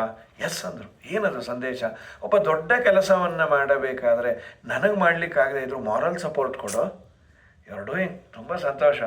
ನಾವು ನಿಮ್ಮ ಹಿಂದೆ ಇರ್ತೀವಿ, ನಿಮ್ಮಷ್ಟು ನಮಗೆ ಸಾಮರ್ಥ್ಯ ಇಲ್ಲ, ನಾವು ಸಪೋರ್ಟ್ ಮಾಡ್ತೇವೆ. ಎಕ್ಸಾಂಪಲ್ಗೆ ಹೇಳೋದಾದರೆ, ಒಂದು ಯಾವುದೋ ರಥೋತ್ಸವ ಆದಾಗ ಅದು ಸ್ವಲ್ಪ ದೊಡ್ಡದಾಗಿ ಇಟ್ಬಿಟ್ಟಿದ್ರು. 1 ಕಿಲೋಮೀಟ್ರು ಎಳಿಯೋದು ಕಷ್ಟ. 1 ಕಿಲೋಮೀಟ್ರಿಗೆ ಯಾರೂ ಎಳಿಲಿಕ್ಕೆ ಹೋಗಲ್ಲ. ಆಗ ನಮ್ಗೆ ಎಷ್ಟಾಗತ್ತೋ ಅಷ್ಟಂತೂ ಎಳೆಯೋಣ. ನಮ್ಮ ಮನೆಯಿಂದ ಸ್ವಲ್ಪ ದೂರ. ಇಲ್ಲ ರೀ, ಹೇಳಿದ್ರೆ 1 ಕಿಲೋಮೀಟ್ರ್ ಎಳಿಬೇಕು, ಇಲ್ಲ ಅಂದರೆ ಹಗ್ಗ ಮುಟ್ಲೇಬಾರ್ದು. ಹೀಗೆಲ್ಲರೂ ಅಂದ್ಬಿಟ್ರೆ ಗತಿ ಏನು? ಎಲ್ಲಿವರೆಗೂ ಆಗುತ್ತೋ ಅಷ್ಟು ದೂರ ಎಳಿ, ಇನ್ನೊಬ್ಬನಿಗೆ ಹ್ಯಾಂಡ್ ಓವರ್ ಮಾಡು. ಅಷ್ಟನ್ನು ಮಾಡು, ಪುಣ್ಯ ಇದೆ. ನಿನಗೆ ಎಷ್ಟು ದೂರ ಹೋದರೆ ಅಷ್ಟು ಪುಣ್ಯ ಇದೆಯಲ್ಲ, ಅಷ್ಟನ್ನು ಮಾಡಬೇಕು. ಹಾಗಾಗಿ ಹನುಮಂತ ದೇವರು ಹೋಗಬೇಕಾದ್ರೆ ನಿಮ್ಮ ಹಿಂದೆ ನಾವಿದ್ದೀವಿ. ಅದರಲ್ಲೂ ವಾಯುದೇವರ ಹಿಂದೆ, ಗುರುಗಳ ಹಿಂದೆ ಹೋಗೋದಿದೆಯಲ್ಲ, ಯಾತ್ರೆ ಮಾಡಿದ ಪುಣ್ಯ ಅಂತ. ಹೆಜ್ಜೆ ಹೆಜ್ಜೆಗೆ ಪಾತ್ರರ ಸಂಗಡ ಯಾತ್ರೆಯ ಚರಿಸಿ ವಿಧಾತ್ರ ಪಿತನ ಗುಣ ಸ್ತೋತ್ರಗಳ ಶ್ರೋತ್ರದಿ ಸವಿದು ವಿಚಿತ್ರಾನಂದದಿ ಗಾತ್ರವ ಮರೆದು ಪರತ್ರವ ಪಡುವುದೇ ಫಲವಿದು ಬಾಳುವುದಕ್ಕೆ. ಸಿರಿ ನಿಲಯನ ಗುಣಗಳ ತಿಳಿದು ಭಜಿಸುವುದೇ ಫಲವಿದು ಬಾಳುವುದಕ್ಕೆ. ಹಾಗಾಗಿ ನಮ್ಮ ಕೈಲಾದಷ್ಟನ್ನು ಮಾಡಬೇಕು. ಹನುಮಂತ ದೇವರು ಹೊರಟಿದ್ದಾರೆ. ಅದೆಲ್ಲ ಮತ್ತೆ ಸಮುದ್ರದಲ್ಲಿ ಬಿತ್ತು. ಇಡೀ ಸಮುದ್ರವೇ ಪುಷ್ಪಮಯವಾದ ಸರೋವರ ಕಂಡ ಹಾಗೆ ಕಾಣುತ್ತಂತೆ. ಮಧ್ಯದಲ್ಲಿ ಒಂದು ಮೈನಾಕ ಪರ್ವತ ಅಂತ, ಅದು ರುದ್ರದೇವರ ಹೆಂಡತಿ ತಮ್ಮ ಭಾಮೈದ್ನ. ಆ ಮೈನಾಕ ಪರ್ವತ ಬಂಗಾರದ್ದು. ಈ ಸಾಗರ ಅಂದ, ಅಪ್ಪ ಮೈನಾಕ ಮೇಲೆ ಬಾ. ಯಾಕೆ ಸ್ವಾಮಿ ಅಂದ. ಹನುಮಂತ ದೇವರು ಹಾರ್ತಾ ಇದ್ದಾರೆ, ಅವ್ರಿಗೆಲ್ಲೂ ಲ್ಯಾಂಡಿಂಗ್ ಪಾಯಿಂಟ್ ಇಲ್ಲ, ನೀ ಮೇಲೆ ಬಂದು ಒಂದು 10 ನಿಮಿಷ ಇಲ್ಲಿ ರೆಸ್ಟ್ ತೊಗೊಂಡು ಹೋಗ್ರಿ, ಮಡಿಲೇ ಪಾನಕ ಕೋಸಂಬರಿ ಇದೆ, ಕುಡ್ಕೊಂಡು ಹೋಗ್ರಿ ಅಂತ ಹೇಳು. ನಮಗೇನು ಸಂಬಂಧ ಅಂದ. ಮುಚ್ಚು ಬಾಯ್, ಏನು ಸಂಬಂಧ ಅಂತೆ? ನಿಂಗೆ ರೆಕ್ಕೆ ಉಳ್ಕೊಂಡಿರೋದೇ ಅವ್ರ ಅಪ್ಪನಿಂದ. ಹಿಂದೆ ಇಂದ್ರದೇವರು ಎಲ್ಲ ಪರ್ವತಗಳ ರೆಕ್ಕೆ ಕತ್ತರಿಸಿದ್ರು. ಅದೇನು ಊರ ಮೇಲೆ ಬಂದು ಕೂತು ಬಿಡೋದಂಥದ್ದು. ಅದಕ್ಕೆ ಇಂದ್ರಾಯುಧಂ ಇಂದ್ರ ಕರಾಭಿನುನ್ನಂ ಚಿಚ್ಚೇದ ಪಕ್ಷಾನ್ ಕ್ಷಿತಿದಾರಿಣಾಂ ಪ್ರಾಕ್, ವಜ್ರಾಯುಧದಿಂದ ಪರ್ವತಗಳ ರೆಕ್ಕೆಯನ್ನು ಕತ್ತರಿಸಿದ್ರು. ಈ ಪರ್ವತ ಮಾತ್ರ ಕೇಳ್ಕೊಂಡಿದ್ದ ವಾಯುದೇವರನ್ನ, ವಾಯುದೇವರೇ ನಮ್ಮ ರೆಕ್ಕೆ ಉಳಿಬೇಕು, ಎಲ್ಲಾನ ಇಟ್ಬಿಡ್ರಿ. ಕರ್ಕೊಂಬಂದು ಸಮುದ್ರದಲ್ಲಿ ಹಾಕಿದ್ರು. ವಾಯುದೇವರು ಕೇಳಿದ್ರು, ರೆಕ್ಕೆ ಇದ್ದು ಹಾರ್ಲಿಕ್ಕಾಗದೆ ಇಟ್ಕೊಂಡು ಏನು ಮಾಡ್ತೀಯೋ, ಯಾರಿಗೂ ಇಲ್ಲದೆ ಇರೋದು ಆ್ಯಂಟಿಕ್ ನಂಗಿದೆ ಅಂತ ಎಲ್ಲರ ಮುಂದೆ ಬೀಗ್ಬೋದು ಅಂತ. ಸರಿ ಬಿಟ್ಕೋ ಅಂದರು. ಅವರೇ ನಿನಗೆ ಇಷ್ಟು ಅನುಕೂಲ ಮಾಡಿಯಾರೆ, ಈಗ ಅವ್ರ ಮಗ ಅವರ ಅವತಾರವೇ ಬರ್ತಿದ್ದಾರೆ. ಉಪಕಾರವನ್ನು ತೆಗೆದುಕೊಂಡಾಗ ಪ್ರತ್ಯುಪಕಾರವನ್ನು ಮಾಡಬೇಕು ಅನ್ನೋ ತವಕ ಇರಬೇಕು. ಇಲ್ಲಾಂದರೆ ಅವನು ಕೃತಜ್ಞ ಅಂತ ಆಗ್ತಾನೆ. ಕಡೆ ಪಕ್ಷ ನೆನೆಸ್ಕೋಬೇಕು, ಅವ್ರು ನಮ್ಗೆ ತುಂಬ ಮಾಡಿದ್ದಾರೆ ಅಂತ. ಆಯಿತು ಸ್ವಾಮಿ, ನನಗೂ ಅವ್ರ ಮಕ್ಕಳೆಲ್ಲ ಆ ವಂಶದಲ್ಲಿ ಬಂದವರು ಸಾಗರ ಅಂತ ಆಗಿದ್ದೆ ಅವರ ಮಕ್ಕಳಿಂದ, ಸಗರನ ಮಕ್ಕಳಿಂದ, ಇಕ್ಷ್ವಾಕು ವಂಶದಿಂದ ನಮಗೆಲ್ಲ ಪ್ರಯೋಜನ ಆಗಿದೆ. ಮತ್ತು ಇನ್ನೊಂದು, ಇದು ಸರ್ವೋತ್ತಮನಾದ ರಾಮನ ಸೇವೆ, ನಮ್ಮದು ಒಂದಷ್ಟು ಕಾಂಟ್ರಿಬ್ಯೂಷನ್ ಇರಬೇಕಪ್ಪ. ಮೇಲೆ ಬಂತು ಬಂಗಾರದ ಪರ್ವತ, ಇದು ಅವರ ವ್ಯೂ ಆಫ್ ಥಿಂಕಿಂಗ್. ಆದರೆ ಏನಾಯಿತು, ಸಾಧಕನಿಗೆ ಸಾಧನೆಗೆ ಅಡ್ಡಿಗಾಲು ಹಾಕಲಿಕ್ಕೆ ಆಗಾಗ ಈ ತರಹದ ಪ್ರತಿಬಂಧಕಗಳು ಬರುತ್ತೆ. ಸ್ವಲ್ಪ ಸಾಧನೆ ಮಾಡಿರ್ತೇವೆ, ನಾವೇನೋ ಒಂದು 108 ದಿವಸ ವಾಯುಸ್ತುತಿಯನ್ನು ಪಾರಾಯಣ ಮಾಡ್ತೇವೆ, ಅಥವಾ ಸುಮಧ್ವಿಜಯೋ ರಾಯರ ಸ್ತೋತ್ರವನ್ನು ಪಾರಾಯಣ ಮಾಡ್ತೀವಿ, ನಮಗೇನೋ ಒಂದಿಷ್ಟು ಉಪಯೋಗ ಆಗಲಿ, ಒಂದು ಯಾವುದೋ ಸಂಕಲ್ಪ ಮಾಡಿದ್ವಿ. ಮಧ್ಯದಲ್ಲೇ ದೇವರು ನಮಗೆ ಆಮಿಷವನ್ನು ತೋರಿಸ್ತಾನಂತೆ. 108 ದಿನದ ಮುಂಚೆನೇ ಒಂದು 20 ದಿವಸ ಆದಾಗ ಏನೋ ಒಂಚೂರು ಸಿಗತ್ತೆ, ಅಲ್ಲಿಗೆ ನಾವೆಲ್ಲ ಸುಸ್ತಾಗಲ್ಲ. ಬಂಗಾರದ ಪರ್ವತ ಬಂತು. ಮನುಷ್ಯನಿಗೆ 2 ಸಮಸ್ಯೆ ನೋಡ್ರಿ, ಒಂದು ಹಣ, ಇನ್ನೊಂದು ಆಹಾರ. ಅರ್ಥ ಆಹಾರಗಳು ನಮ್ಮನ್ನು ಹಾಳು ಮಾಡಿಬಿಡತ್ತೆ. ಒಳ್ಳೆ ಊಟ ತಿಂಡಿ ಎಲ್ಲ ಸಿಕ್ತು ಅಂತಂದರೆ, ಸರ್ ನೋಡಿ ಇದು ಒಳ್ಳೆ ಫಸ್ಟ್ ಕ್ಲಾಸ್ ಆಗಿದೆ ಅಡುಗೆ ಊಟ ತಿಂಡಿ, ಬಟ್ ಚೂರು ಮಡಿ ಕಮ್ಮಿ, ನಿಮ್ಮಿಷ್ಟ, ಪರವಾಗಿಲ್ಲ ರೀ, ಅನ್ನದಲ್ಲಿ ಸರ್ವತ್ರ ದೇವರು ವ್ಯಾಪ್ತನಾಗಿದ್ದಾನೆ, ನಾವು ತಗೋತೀವಿ ಅಂತ. ಅಲ್ಲಿ ಮಡಿ ಅಂತ ಏನಿರಲ್ಲ, ಕೆಟ್ಟ ನೀರು ಸಾರು, ಅದು ಸಾರೋ ಕೈ ತೊಳ್ಕೊಂಡಿದ್ದು ನೀರು, ಅರ್ಥವೇ ಆಗಲ್ಲ ಅಂಥೇಳಿ. ಒಂದು ಆಹಾರ, ಇನ್ನೊಂದು ಹಣ. ಬಂಗಾರದ ಪರ್ವತ ಬಂದರು, ವಾಯುದೇವರಂದರು ನೋ, ನಾನು ಸರ್ವಥ ಎಲ್ಲೂ ರೆಸ್ಟ್ ತಗೊಂಬಂದಿಲ್ಲ. ಯಾಕೆ, ನಿಸ್ಸೀಮ ಪೌರುಷ ಬಲಸ್ಯ ಕುತಃ ಶ್ರಮೋಸ್ಯ. ಸೀಮೆ ಅಂದರೆ ಬಾರ್ಡರ್ ಅಂತ, ಎಲ್ಲೆ, ಕಾಂಪೌಂಡ್. ನಿಸ್ಸೀಮ ಪೌರುಷ, ವಾಯುದೇವರ ಬಲಕ್ಕೆ, ಅವರ ಯೋಗ್ಯತೆಗೆ ಸೀಮೆನೇ ಇಲ್ಲ. ಸೀಮೆ ಇಲ್ಲದ ಅದ್ಭುತವಾದ ಪರಾಕ್ರಮಿಗಳು ಮುಖ್ಯ ಪ್ರಾಣದೇವರು, ಅವ್ರಿಗೆಲ್ಲಿ ಸೀಮೆ? ನೋ. ಒಂದು ಜಗತ್ತಿಗೆ ಒಂದು ಸಂದೇಶ ಕೊಟ್ಟರು. ನಾವೆಲ್ಲ ಸಂಕಲ್ಪ ಮಾಡಿ ದೇವರ ಪೂಜೆಗೆ ಅಂತ ಕೂತಾಗ ಪೂಜೆ ಮುಗಿಸೋವರೆಗೂ ಏನೂ ತಗೋಬಾರ್ದು. ಆ ಥರ ತುಂಬ ಹೊತ್ತು ನಮ್ಗೆ ಇರೋಕ್ಕಾಗಲ್ಲ ಅಂದರೆ ಬೇಗ ಪೂಜೆ ಮುಗಿಸ್ಬರ್ಬೇಕು. ಮಧ್ಯೆ ಪಾನೀಯಂ ಸಮರ್ಪಯಾಮಿ ಅಂತ ದೇವರು ಬಂದು ಇವನು ತಗೋತಾ ಇದ್ರೆ 10 ನಿಮಿಷಕ್ಕೆ ಹೆಂಡತಿನ ಕರೆಯೋಣ, ಆಯಿತಾ, ಏನು ಇಷ್ಟು ಬೇಗ ನೈವೇದ್ಯನ, ಅವ್ನು ಪುಸ್ತಕ ಬೇರೆ ನೋಡ್ಕೊಂಡು ಮಧ್ಯೆ ಪಾನೀಯಂ ಸಮರ್ಪಯಾಮಿ. ಅದು ನಿಮಗಲ್ಲ ರೀ, ದೇವ್ರಿಗದು. ಒಂದ್ಸಲಿ ಎಳ್ನೀರು ತೊಗೊಂಡ್ರಿ, ಒಂದ್ಸಲಿ ಬಾದಾಮಿ ಹಾಲು ತೊಗೊಂಡ್ರಿ, ದೇವ್ರಿಗೆ ಆಶ್ಚರ್ಯ, ಇದ್ಯಾವ ಪೂಜೆ ಅಂತ ಹೇಳಿ. ನಾನೇನು ತೊಗೊಂಬಲ್ಲ. ಆದರೂ ಪ್ರೀತಿಯಿಂದ ಕರೆದಾಗ ಇಲ್ಲ ಅನ್ನಬಾರ್ದಲ್ಲ, ಬೇಜಾರಾಗುತ್ತೆ. ಅದಕ್ಕೆ ಆಲಿಂಗನ ಮಾಡ್ಕೊಡ್ತೀನಿ. ಇದು ದೊಡ್ಡವರಲ್ಲಿ ಇರಬೇಕಾದ ಗುಣ. ಕೆಲವೊಮ್ಮೆ ಆಗತ್ತೆ, ನಮ್ಮ ಮನೆ ಪಕ್ಕದ ಮನೆಗೆ ಸ್ವಾಮಿಗಳು ಬಂದಿರ್ತಾರೆ, ಫೈನಾನ್ಷಿಯಲಿ ನಾನಷ್ಟು ಸೌಂಡ್ ಇರೋದಿಲ್ಲ, ಏನೋ ಸ್ವಾಮಿಗಳು ನಮ್ಮನೆಗೆ ಬಂದು ಹೋಗಲಿ ಅಂತ, ನಮ್ಮನೆಗೆ ಕರೆಸೋಷ್ಟು ಅಫೋರ್ಡಬಿಲಿಟಿ ಇರೋದಿಲ್ಲ. ಪಕ್ಕಕ್ಕೆ ಬಂದಾಗ ಕೇಳ್ಕೊಳ್ತೀನಿ, ಇದೇ ಪಕ್ಕದ್ದೇ ನಮ್ಮನೆ, ಒಂಚೂರು ಬಂದು ಹೋಗ್ತೀರಾ ನೀವು? ಅವ್ರ ರೆಪ್ರೆಸೆಂಟೇಟಿವ್ ಕೇಳಿದ್ರೆ ಆಗಲ್ಲ ರೀ, ಅದೆಲ್ಲ ನೀವು ಮೊದಲೇ ಬರೆಸ್ಬೇಕು ಅಂತಾರೆ. ಸ್ವಾಮಿಗಳ ಹತ್ರ ಹೋದಾಗ ಅಂತಾರೆ, ಆಯಿತು ಬಂದು ಹೋಗ್ತೀನಿ, ನನ್ನ ಹತ್ರ ಹೆಚ್ಚು ದುಡ್ಡು ಕಾಸಿಲ್ಲ, ಏನು ಪರವಾಗಿಲ್ಲ, ನೀನು ಪ್ರೀತಿಯಿಂದ ಕರೀತಾ ಇದೆಯಲ್ಲ, ಅದು ದೊಡ್ಡವರಲ್ಲಿರಬೇಕಾದ ಗುಣ. ನಿಮ್ಮನ್ನೇ ಕರಿಬೇಕು ಅಂತಂದರೆ ನನ್ನ ಹತ್ರ ಹಣ ಇಲ್ಲ, ಬಂದಾಗ ಒಂದು ಕಾಲು ಹಾಕಿ ಹೋದರೆ ಏನೂ ಇಲ್ಲದೆ ನಾ ಮಾಡಲ್ಲ, ಒಂದು 500-1000 ಕೊಡ್ತೇನೆ, ಬೇಡ, ನಿನ್ನ ಪ್ರೀತಿ ವಿಶ್ವಾಸ ಇದೆಯಲ್ಲ ಅದು ತುಂಬ ದೊಡ್ಡದು. ಏನೋ ಅವನು ನಮ್ಮ ಮನೆಗೆ ಸ್ವಾಮಿಗಳು ಬಂದಿದ್ದರು, ಅವನಿಗೊಂದು ದೊಡ್ಡ ಹಿಸ್ಟಾರಿಕಲ್ ಇವೆಂಟ್ ಅದು. ನಮ್ಮ ಮನೆಗೆ ಸ್ವಾಮಿಗಳು ಬಂದಿದ್ದರು, ನನ್ನಂಥ ಬಡವನ ಮನೆಗೂ. ಇದು ನಮ್ಮ ಸ್ವಾಮಿ ಮಾಡಿ ತೋರಿಸಿಯಾನೆ. ಬಡವರ ಮನೆಗೆ, ವಿದುರನ ಮನೆಗೆ ಹೋದ, ವಿದುರನಿಗೆ ಕಲ್ಪನೆಯೇ ಇಲ್ಲ. ಚದುರೆ ಶಬರೀತ ಬದರಿಯ ಫಲವನು ಮುದದಿ ಸೇವಿಸಿದ ರಾಮ ಹರೇ, ವಿದುರನ ಕ್ಷೀರಕ್ಕೆ ಒದಗಿ ಪೋದ ಪದುಮಾನಾಭ ಶ್ರೀ ಕೃಷ್ಣ ಹರೇ. ಜಯ ಜಯ ರಾಮ ಹರೇ, ಜಯ ಜಯ ಕೃಷ್ಣ ಹರೇ. ನಮ್ಮ ಸ್ವಾಮಿಯ ಪ್ರತಿಬಿಂಬರು ಮುಖ್ಯ ಪ್ರಾಣದೇವರು. ಹಾಗಾಗಿ ಅವರು ಅವಶ್ಯ ಅಪ್ಪ ಆಲಿಂಗನ ಮಾಡಿಕೊಳ್ತೇನೆ. ದೊಡ್ಡವರು ಕರೆದಾಗ ವಾಯುದೇವರನ್ನ ಪ್ರಾರ್ಥನೆ ಮಾಡಿದ್ರೆ ಮಾಡ್ತಾರಂತೆ. ಈ ಹಂಪೆಯಲ್ಲಿರುವ ಯಂತ್ರೋದ್ಧಾರಕನ ಬಗ್ಗೆ ಈ ಕಥೆ ಇದೆ. ಪುರಂದರದಾಸರ ಮಕ್ಕಳು ಮಧ್ವಪತಿಗಳು ಅಂತ, ಅವರೇ ಮುಂದೆ ವಿಜಯದಾಸರಾದದ್ದು. ಒಂದಿನ ಪೂಜೆ ಮಾಡ್ಕೊಂಬ ಅಂತ ಹೇಳಿದ್ರು. ಪುರಂದರದಾಸರು. ಒಂದು ವಾರ ನೀನೇ ಪೂಜೆ ಮಾಡು. ಸರಿ, ಅಲ್ಲೇನು ಅಡುಗೆ ಮಾಡೋದು ಕಷ್ಟ ಅಂತ ಪುರಂದರದಾಸರ ಹೆಂಡತಿ ಮನೆಯಲ್ಲೇ ಮಾಡಿ ಕೊಟ್ಟು ಕಳಿಸೋರು. ಮನೆಯಿಂದಾನೆ ಸ್ನಾನ ಮಾಡಿಕೊಂಡು ಹೋಗೋರು. ಆಮೇಲೆ ಈ ಮಗು ಅಲ್ಲ, 8-9 ವರ್ಷ, ಹೆಚ್ಚು ಗೊತ್ತಿಲ್ಲ. ಅಮ್ಮ ನೈವೇದ್ಯ ಅಂದ್ರೇನು? ದೇವರು ತಿನ್ನೋದಕ್ಕೆ ನೈವೇದ್ಯ ಅಂತಾರೆ ಸಹಜವಾಗಿ ಹೇಳಿದರು. ಕೆಲವೊಮ್ಮೆ ನಮಗೂ ಗೊತ್ತಿರಲ್ಲ ನೈವೇದ್ಯ ಅಂದ್ರೇನು. ನೈವೇದ್ಯ ಅಂದರೆ ನೈವೇದ್ಯ ಅಂತ ದೊಡ್ಡದಾಗಿ 2 ಸಲ ಹೇಳ್ಬಿಡ್ತೇವೆ. ಇದಕ್ಕೆ ದೇವರು ತಿನ್ನೋದು ಅಂತ ಹೇಳಿದರು. ನಿಜವಾಗ್ಲೂ ನೈವೇದ್ಯದ ಪ್ರಕ್ರಿಯೆ ಅಂದರೆ 3 ಭಗವದ್ ರೂಪಗಳ ಚಿಂತನೆ ಅಂತ. ಒಂದು ಕಪಿಲ ಅನ್ನುವ ರೂಪದಿಂದ ದೇವರು ಅದನ್ನು ನೋಡ್ತಾನಂತೆ, ನಾವಿಟ್ಟ ಪದಾರ್ಥಗಳನ್ನು. ಅದು ನಮ್ಮ ಭಾಗ ಅಂತೆ. ಎಲ್ಲ ಜೀವರ ಭಾಗ ಯಾವುದು ಅಂದರೆ ಕಪಿಲಾತ್ಮಕ ದಿವ್ಯೇನ ಚಕ್ಷುಷಾ ತ್ವಂ ವಿಲೋಕಯ. ಅಲ್ಲೇನಾದರೂ ಅಪವಿತ್ರವಾದ, ನನಗೆ ಡೈಜೆಸ್ಟ್ ಆಗದ ವಸ್ತು ಇದ್ದರೆ ಅದನ್ನು ನೀನು ತೆಗೆದು ನನ್ನನ್ನು ಉದ್ಧಾರ ಮಾಡು ಅಂತ ಕಪಿಲಾತ್ಮಕ ದಿವ್ಯೇನ ಚಕ್ಷುಷಾ ತ್ವಂ ವಿಲೋಕಯ ಕೃತ್ವಾ ಪವಿತ್ರಂ ಪೂರ್ಣಂಚ ಸಾಧು ಸ್ವಾದು ರಸೈರ್ಯುತಂ. ಇದು ನೆಕ್ಸ್ಟು ಲಕ್ಷ್ಮೀದೇವಿಯ ಭಾಗ ಒಂದುಂಟು. ಅವಳ ಭಾಗವನ್ನು ನೀನು ಆಘ್ರಾಣಿಸು ನರಸಿಂಹ ರೂಪದಿಂದ ಅಂತ ದೇವರನ್ನು ಪ್ರಾರ್ಥನೆ ಮಾಡೋದು. ಅವನದ್ದೇ ಆದ ಒಂದು ಭಾಗ ಇದೆ, ಅದಕ್ಕೆ ಸ್ವಾಖ್ಯರಸ ಅಂತ. ಅದನ್ನು ಪರಶುರಾಮ ರೂಪದಿಂದ ನೀನು ಸ್ವೀಕಾರ ಮಾಡು ಅಂತ ಈ 3 ರೂಪಗಳ ಚಿಂತನೆ ಮಾಡಿ ಪ್ರಾರ್ಥನೆ ಮಾಡುವ ಪ್ರಕ್ರಿಯೆ ಏನಿದೆ, ಇದೇ ನೈವೇದ್ಯ. ಸೊ ನೈವೇದ್ಯ ಅಂದರೆ ಪಾಪ ಇಷ್ಟೆಲ್ಲ ಅವನಿಗೆಲ್ಲ ಹೇಳೋದು ದೇವರು ತಿನ್ನೋದಕ್ಕೆ ನೈವೇದ್ಯ. ಅದು ಆ್ಯಸ್ ಇಟ್ ಈಸ್ ತಿಳ್ಕೊಂಡ್ಬಿಡ್ತಾ ಮಗು.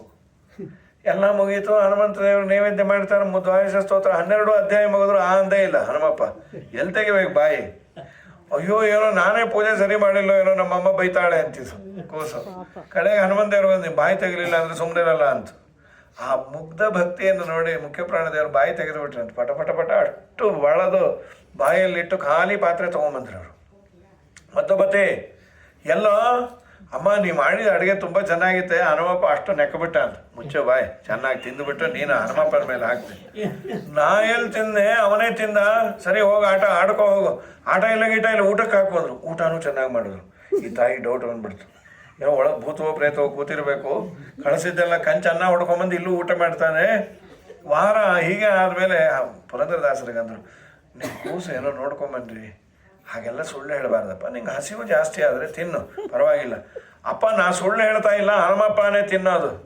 ಎಲ್ಲಿ ಇದೆಲ್ಲ ನಾನು ನಂಬಲ್ಲ, ತೋರಿಸ್ತೀನಿ ಬನ್ನಿ ಅಂದರು. ಊರವ್ರಿಗೆಲ್ಲ ಗೊತ್ತಾಗೋಯ್ತು. ಊರವರೆಲ್ಲ ಸೇರಿದಾರೆ ಹನುಮಪ್ಪ ಉಣ್ತಾನಂತೆ ಅಂತ. ಅವತ್ತು ಬರಲೇ ಇಲ್ಲ. ಏನೋ ಹನುಮಪ್ಪ ನಾನು ಬಕಾಸುರ ಅಂತ ಮಾಡಬೇಕು ಅಂತಿದೆಯಾ, ತೆಗೀತೋ ಇಲ್ಲೋ ಅಂದಾಗ ಬಾಯಿ ತೆಗೆದ ತಿಂದರೆ ಏನು ಆನಂದ. ಪುರಂದರದಾಸರು ನಮ್ಮಪ್ಪ ಇಷ್ಟು ದಿನ ನಾವು ಮಂತ್ರ ಹೇಳಿ ವಾಪಸ್ ತರ್ತಾ ಇದ್ದು, ನೀನು ದೇವ್ರ ಬಾಯೇ ತೆಗೆದು ತಿನ್ನಿಸ್ಬಿಟ್ಟು, ನಿಜವಾಗ್ಲೂ ನೀನೇ ಧನ್ಯಪ್ಪ ಅಂಥೇಳಿ ಅದನ್ನು ನಮ್ಮ ಇವರು ಕಂದಗೇಳಿದರು ಪುರಂದರದಾಸರು, ವಿಜಯದಾಸರು ಒಂದು ಮಾಡಿದ್ದಾರೆ ಅಂತ ವಿಜಯದಾಸರು ಅಂತಾರೆ. ಮತ್ತು ನಮ್ಮ ಮೈಸೂರಿನ ಕಟ್ಟೆ ಮನೆಯವರು ವಿಜಯದಾಸರಲ್ಲ, ಅದನ್ನು ಮಾಡಿದ್ದು ಅವರಲ್ಲಿ ಒಬ್ಬರು ಯಾವುದೋ ವಿಠಲರು ಹೆಂಗೆ ಮಾಡಿದ್ದು ಅಂತ. ಇರಲಿ, ಪ್ರಸಂಗ ಚೆನ್ನಾಗಿದೆ. ಏನು ಉಪಚಾರವನು ಮಾಡೆ ಬಾಯ್ ತೆರೆಯದಿರೆ, ಧ್ಯಾನಿಸುತ್ತ ಕೈ ಮುಗಿದು ನಿಂತುಕೊಂಡ. ಏನು ಕಾರಣದ ತಂದೆ ನೀನುಣಲೊಲ್ಲೆ, ನಾ ಮಾಡಿದ ಪರಾಧ ವೇನಯ್ಯ ಹನುಮ. ನಾ ಏನು ಅಪರಾಧ ಮಾಡಿದೆ ಅಂದಾಗ ಬಾಯನ್ನು ತೆಗೆದರು, ಪಟ ಪಟ ತಿಂದರು. ಕಡೆಯಲ್ಲಿ ಉಣುವೆಯೋ ಇಲ್ಲವೋ ಪ್ರಾಣವನೋ ತೊರೆಯಲೋ, ಘನ ಮಹಿಮ ಪೇಳೆಂದು ಜಿಕ್ವೆಯನು ಪಿಡಿದು ಇನಿತೆನ್ನಲಾವಾಗ, ಬೇಗದಿಂಬಾಯಿ ತೆರೆದು ಅನುಮಾನವಿಲ್ಲದಲೆ ಹನುಮ ಬಳಿದುಂಡ.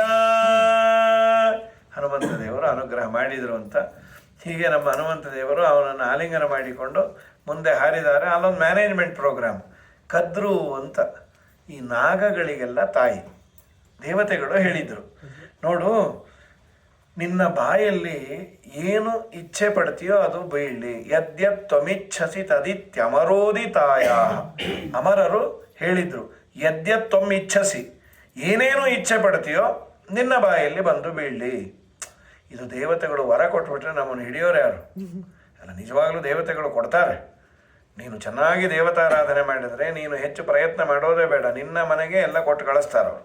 ನಮಗೆ ವಿಶ್ವಾಸ ಬೇಕು. ಸರಿ, ಹನುಮಂತ ದೇವರು ಬಾಯಲ್ಲಿ ಬೀಳಲಿ ಅಂತ ಕೇಳ್ಕೊ. ಹನುಮಂತ ದೇವರು ಈ ಪ್ರಸಂಗವನ್ನು ಹೇಗೆ ಟ್ಯಾಕಲ್ ಮಾಡ್ತಾರೆ? ಮಕ್ಕಳು ಕೊಟ್ಟ ವರವನ್ನು ಮನ್ನಣೆ ಮಾಡಿ ಮುಂದೆ ಹೋಗ್ತಾರೋ ಅಥವಾ ಎರಡು ಕಪಾಳಕ್ಕೆ ಹೊಡೆದು ಹೋಗ್ತಾರೋ, ಮ್ಯಾನೇಜ್ಮೆಂಟ್ ಪ್ರೋಗ್ರಾಮ್ ಇದು, ಟೆಕ್ನಿಕ್ಕು ನಾವು ತಿಳ್ಕೋಬೇಕು. ಹನುಮಂತ ದೇವರು ಬಾಯಲ್ಲಿ ಬಂದು ಬೀಳಲಿ ಅಂದ್ಕೊಂಡು ಹಾರತಾ ಇದ್ದ ಹನುಮಂತ ದೇವರು ದೇವತಾವರ ಮನ್ನಣೆ ಕೊಡೋಣ ಅಂತ ಎದುರಿಗೆ ಬಂದು ನಿಂತರು. ಈಗ ಬಾಯಲ್ಲಿ ಆಬ್ಜೆಕ್ಟನ್ನು ಹಾಕೋಬೇಕಾದ್ರೆ ಆಬ್ಜೆಕ್ಟ್ಗಿನ್ನ ಬಾಯಿ ದೊಡ್ಡದಿರಬೇಕು. ಹನುಮಂತ ದೇವರು ದೊಡ್ಡದಾಗಿ ಬೆಳೆದಿದ್ರು, ಬಾಯಿ ತೆಗೆದ್ಲು. ಈ ಹನುಮಂತ ದೇವರು ಇದ್ದಕ್ಕಿದ್ದಾಗೆ ಇನ್ನೂ ಜಾಸ್ತಿ ಬೆಳೆದ್ರು. 10 ಯೋಜನ, ಇವಳು 20, ಆಮೇಲೆ ಅವರು 20 ಆದರು, ಇವಳು 30, ಅವು 30, 100 ಯೋಜನ ಬೆಳೆದು ಬಿಟ್ರಂತೆ. ಈ 100 ಯೋಜನ ಬೆಳೆಯುವ ಸಾಮರ್ಥ್ಯ ಇರುವ ಹನುಮಂತ ದೇವರು ಕೂತಲ್ಲೇ ಹೀಗೆ ತೆಗೆದು JCB ಥರ ಎತ್ತಿಟ್ಬಿಡ್ಬೋದಾಗಿತ್ತು ಸೀತಮ್ಮನ್ನ. ಹಾಗೆ ಮಾಡಲಿಲ್ಲ, ದೊಡ್ಡದಾಗೆ ಬೆಳೆದ್ಯಾರು. ದೊಡ್ಡ ಬಾಯಿ ತೆಗೆದ್ಲು ಇವಳು. 100 ಯೋಜನ ಏನದು? ಕಾಶ್ಮೀರದಲ್ಲಿ ಒಂದು ದೌಡೆ, ಈ ಕಡೆ ಕನ್ಯಾಕುಮಾರಿಯಲ್ಲಿ ಇನ್ನೊಂದು ದೌಡೆ. ಅವಳು ಅಂತ ಬಾಯಿ ತೆಗೆದೇ ಆಳೆ. ಹನುಮಂತ ದೇವರು ಪಟ್ ಅಂತ ಚಿಕ್ಕ ರೂಪ ತಗೊಂಡು ಬಾಯಿ ಒಳಗೆ ಹೋಗಿ ಆಚೆ ಬಂದೇ ಬಿಟ್ರು. ಇವಳು ಬಾಯಿ ಮುಚ್ಚಿದ್ದೆ ಆವಾಗ ರಾಮದೇವ್ರ ಪಟ್ಟಾಭಿಷೇಕಕ್ಕೆ ಮುಚ್ಚಿದ್ಲು ಅಷ್ಟೇ. ಹಾಗಾಗಿ ಅನಾಯಾಸವಾಗಿ ಏನು ಆನಂದ ಆಯಿತು ದೇವತೆಗಳಿಗಪ್ಪ. ನೀನು ನಮ್ಮ ಮಾತನ್ನು ತಿರಸ್ಕಾರ ಮಾಡಬಹುದಾಗಿತ್ತು, ಮಾಡದೆ ಮನ್ನಣೆ ಕೊಟ್ಟೆಲ್ಲ, ನಿನಗೊಂದು ದೊಡ್ಡ ನಮಸ್ಕಾರ ಅಂತ ಅನಾಯಾಸವಾಗಿ ಹನುಮಂತ ದೇವರು ಅಲ್ಲಿಂದ ಆಚೆ ಬಂದಿದ್ದಾರೆ. ದೇವತೆಗಳ ಮಾತಿಗೆ ಮನ್ನಣೆಯನ್ನು ಕೊಟ್ಟರು. ಇದಾದ ಮೇಲೆ ಇನ್ನೊಬ್ಬ ರಾಕ್ಷಸಿ ಛಾಯಾಗ್ರಹಿ, ಅವಳು ಯಾವ ನೆರಳನ್ನು ಎಳೆದು ಬಾಯಿಗೆ ಹಾಕ್ಕೊಂಡು ಬರೋದು. ಹನುಮಂತ ದೇವರ ನೆರಳನ್ನು ಹಿಡಿದು ಜಗ್ಗಿದಾಳೆ. ಹನುಮಂತ ದೇವರು ಇಲ್ಲೇನು ಮಾಡಿದರು, ಒಳಗೋಗಿ ಬರಲಿಲ್ಲ. ನಿನ್ನನ್ನು ಮುಗಿಸೇ ಬರ್ತೇನೆ, ನೀನು ಕೆಟ್ಟ ದೃಷ್ಟಿಯಿಂದ ಮಾಡಿದೆಯಲ್ವಾ, ಒಳಗೋಗಿ ಆಚೆ ಬಂದರೆ ನರಸಿಂಹದೇವರಂತೆ ಬಂದ್ರಂತೆ. ಅದನ್ನೇ ನಮ್ಮ ಶ್ರೀಪಾದರಾಜರು ವೀರ ನರಹರಿಯ ಲೀಲೆಯ ತೋರಿದ ಅಂದರು. ಹೊಟ್ಟೆ ಹೊಡ್ಕೊಂಡು ಬಂದಾಗ ಕರಳು ಮಾಲೆ ಹಾಕ್ಕೊಂಡು ಬಂದರು, ಹೇಗಿದೆ ನನ್ನ ಪರಾಕ್ರಮ ಅಂತ. ಸತ್ತೇ ಹೋದ್ರು. ಆಮೇಲೆ ಲ್ಯಾಂಡ್ ಆಗಿದ್ದಾರೆ. ನಾಳೆ ದಿವಸ ಅದನ್ನು ಮುಂದುವರಿಸುವ. ಹರಯೇ ನಮಃ. ನಾಳೆ ಕರೆಕ್ಟಾಗಿ 10ಕ್ಕೆ ಬರ್ತೀನಿ. ಇವತ್ತು ಗೇಟ್ ಹತ್ರ ಬಂದಾಗೆಲ್ಲ ಹೇಳಬೇಕಲ್ಲ ಮಹಿಮೆ ನಮ್ಮದು ಬರಬೇಕಾ. ನೀವು ಗೇಟ್ ಹತ್ರ ಇದ್ರಾ? ಇಲ್ಲ ಇಲ್ಲ, ನಿಮಗೆ ಏನು ಮಾಡ್ತೀನಿ, ನಾಳೆ ನಿಮಗೆ ಒಂದು ಕೋಡ್ ಕಳಿಸ್ಬಿಡ್ತೀನಿ ವಾಟ್ಸಾಪಲ್ಲಿ. ಬಿಟ್ಟರೆ ಏನು ತೊಂದರೆ ಮಾಡಲಿಲ್ಲ. ಇಲ್ಲ ಫೋನ್ ಮಾಡಿದ್ರು ಯಾರು ಏನು ಅದನ್ನು ಕೇಳ್ತಾರೆ.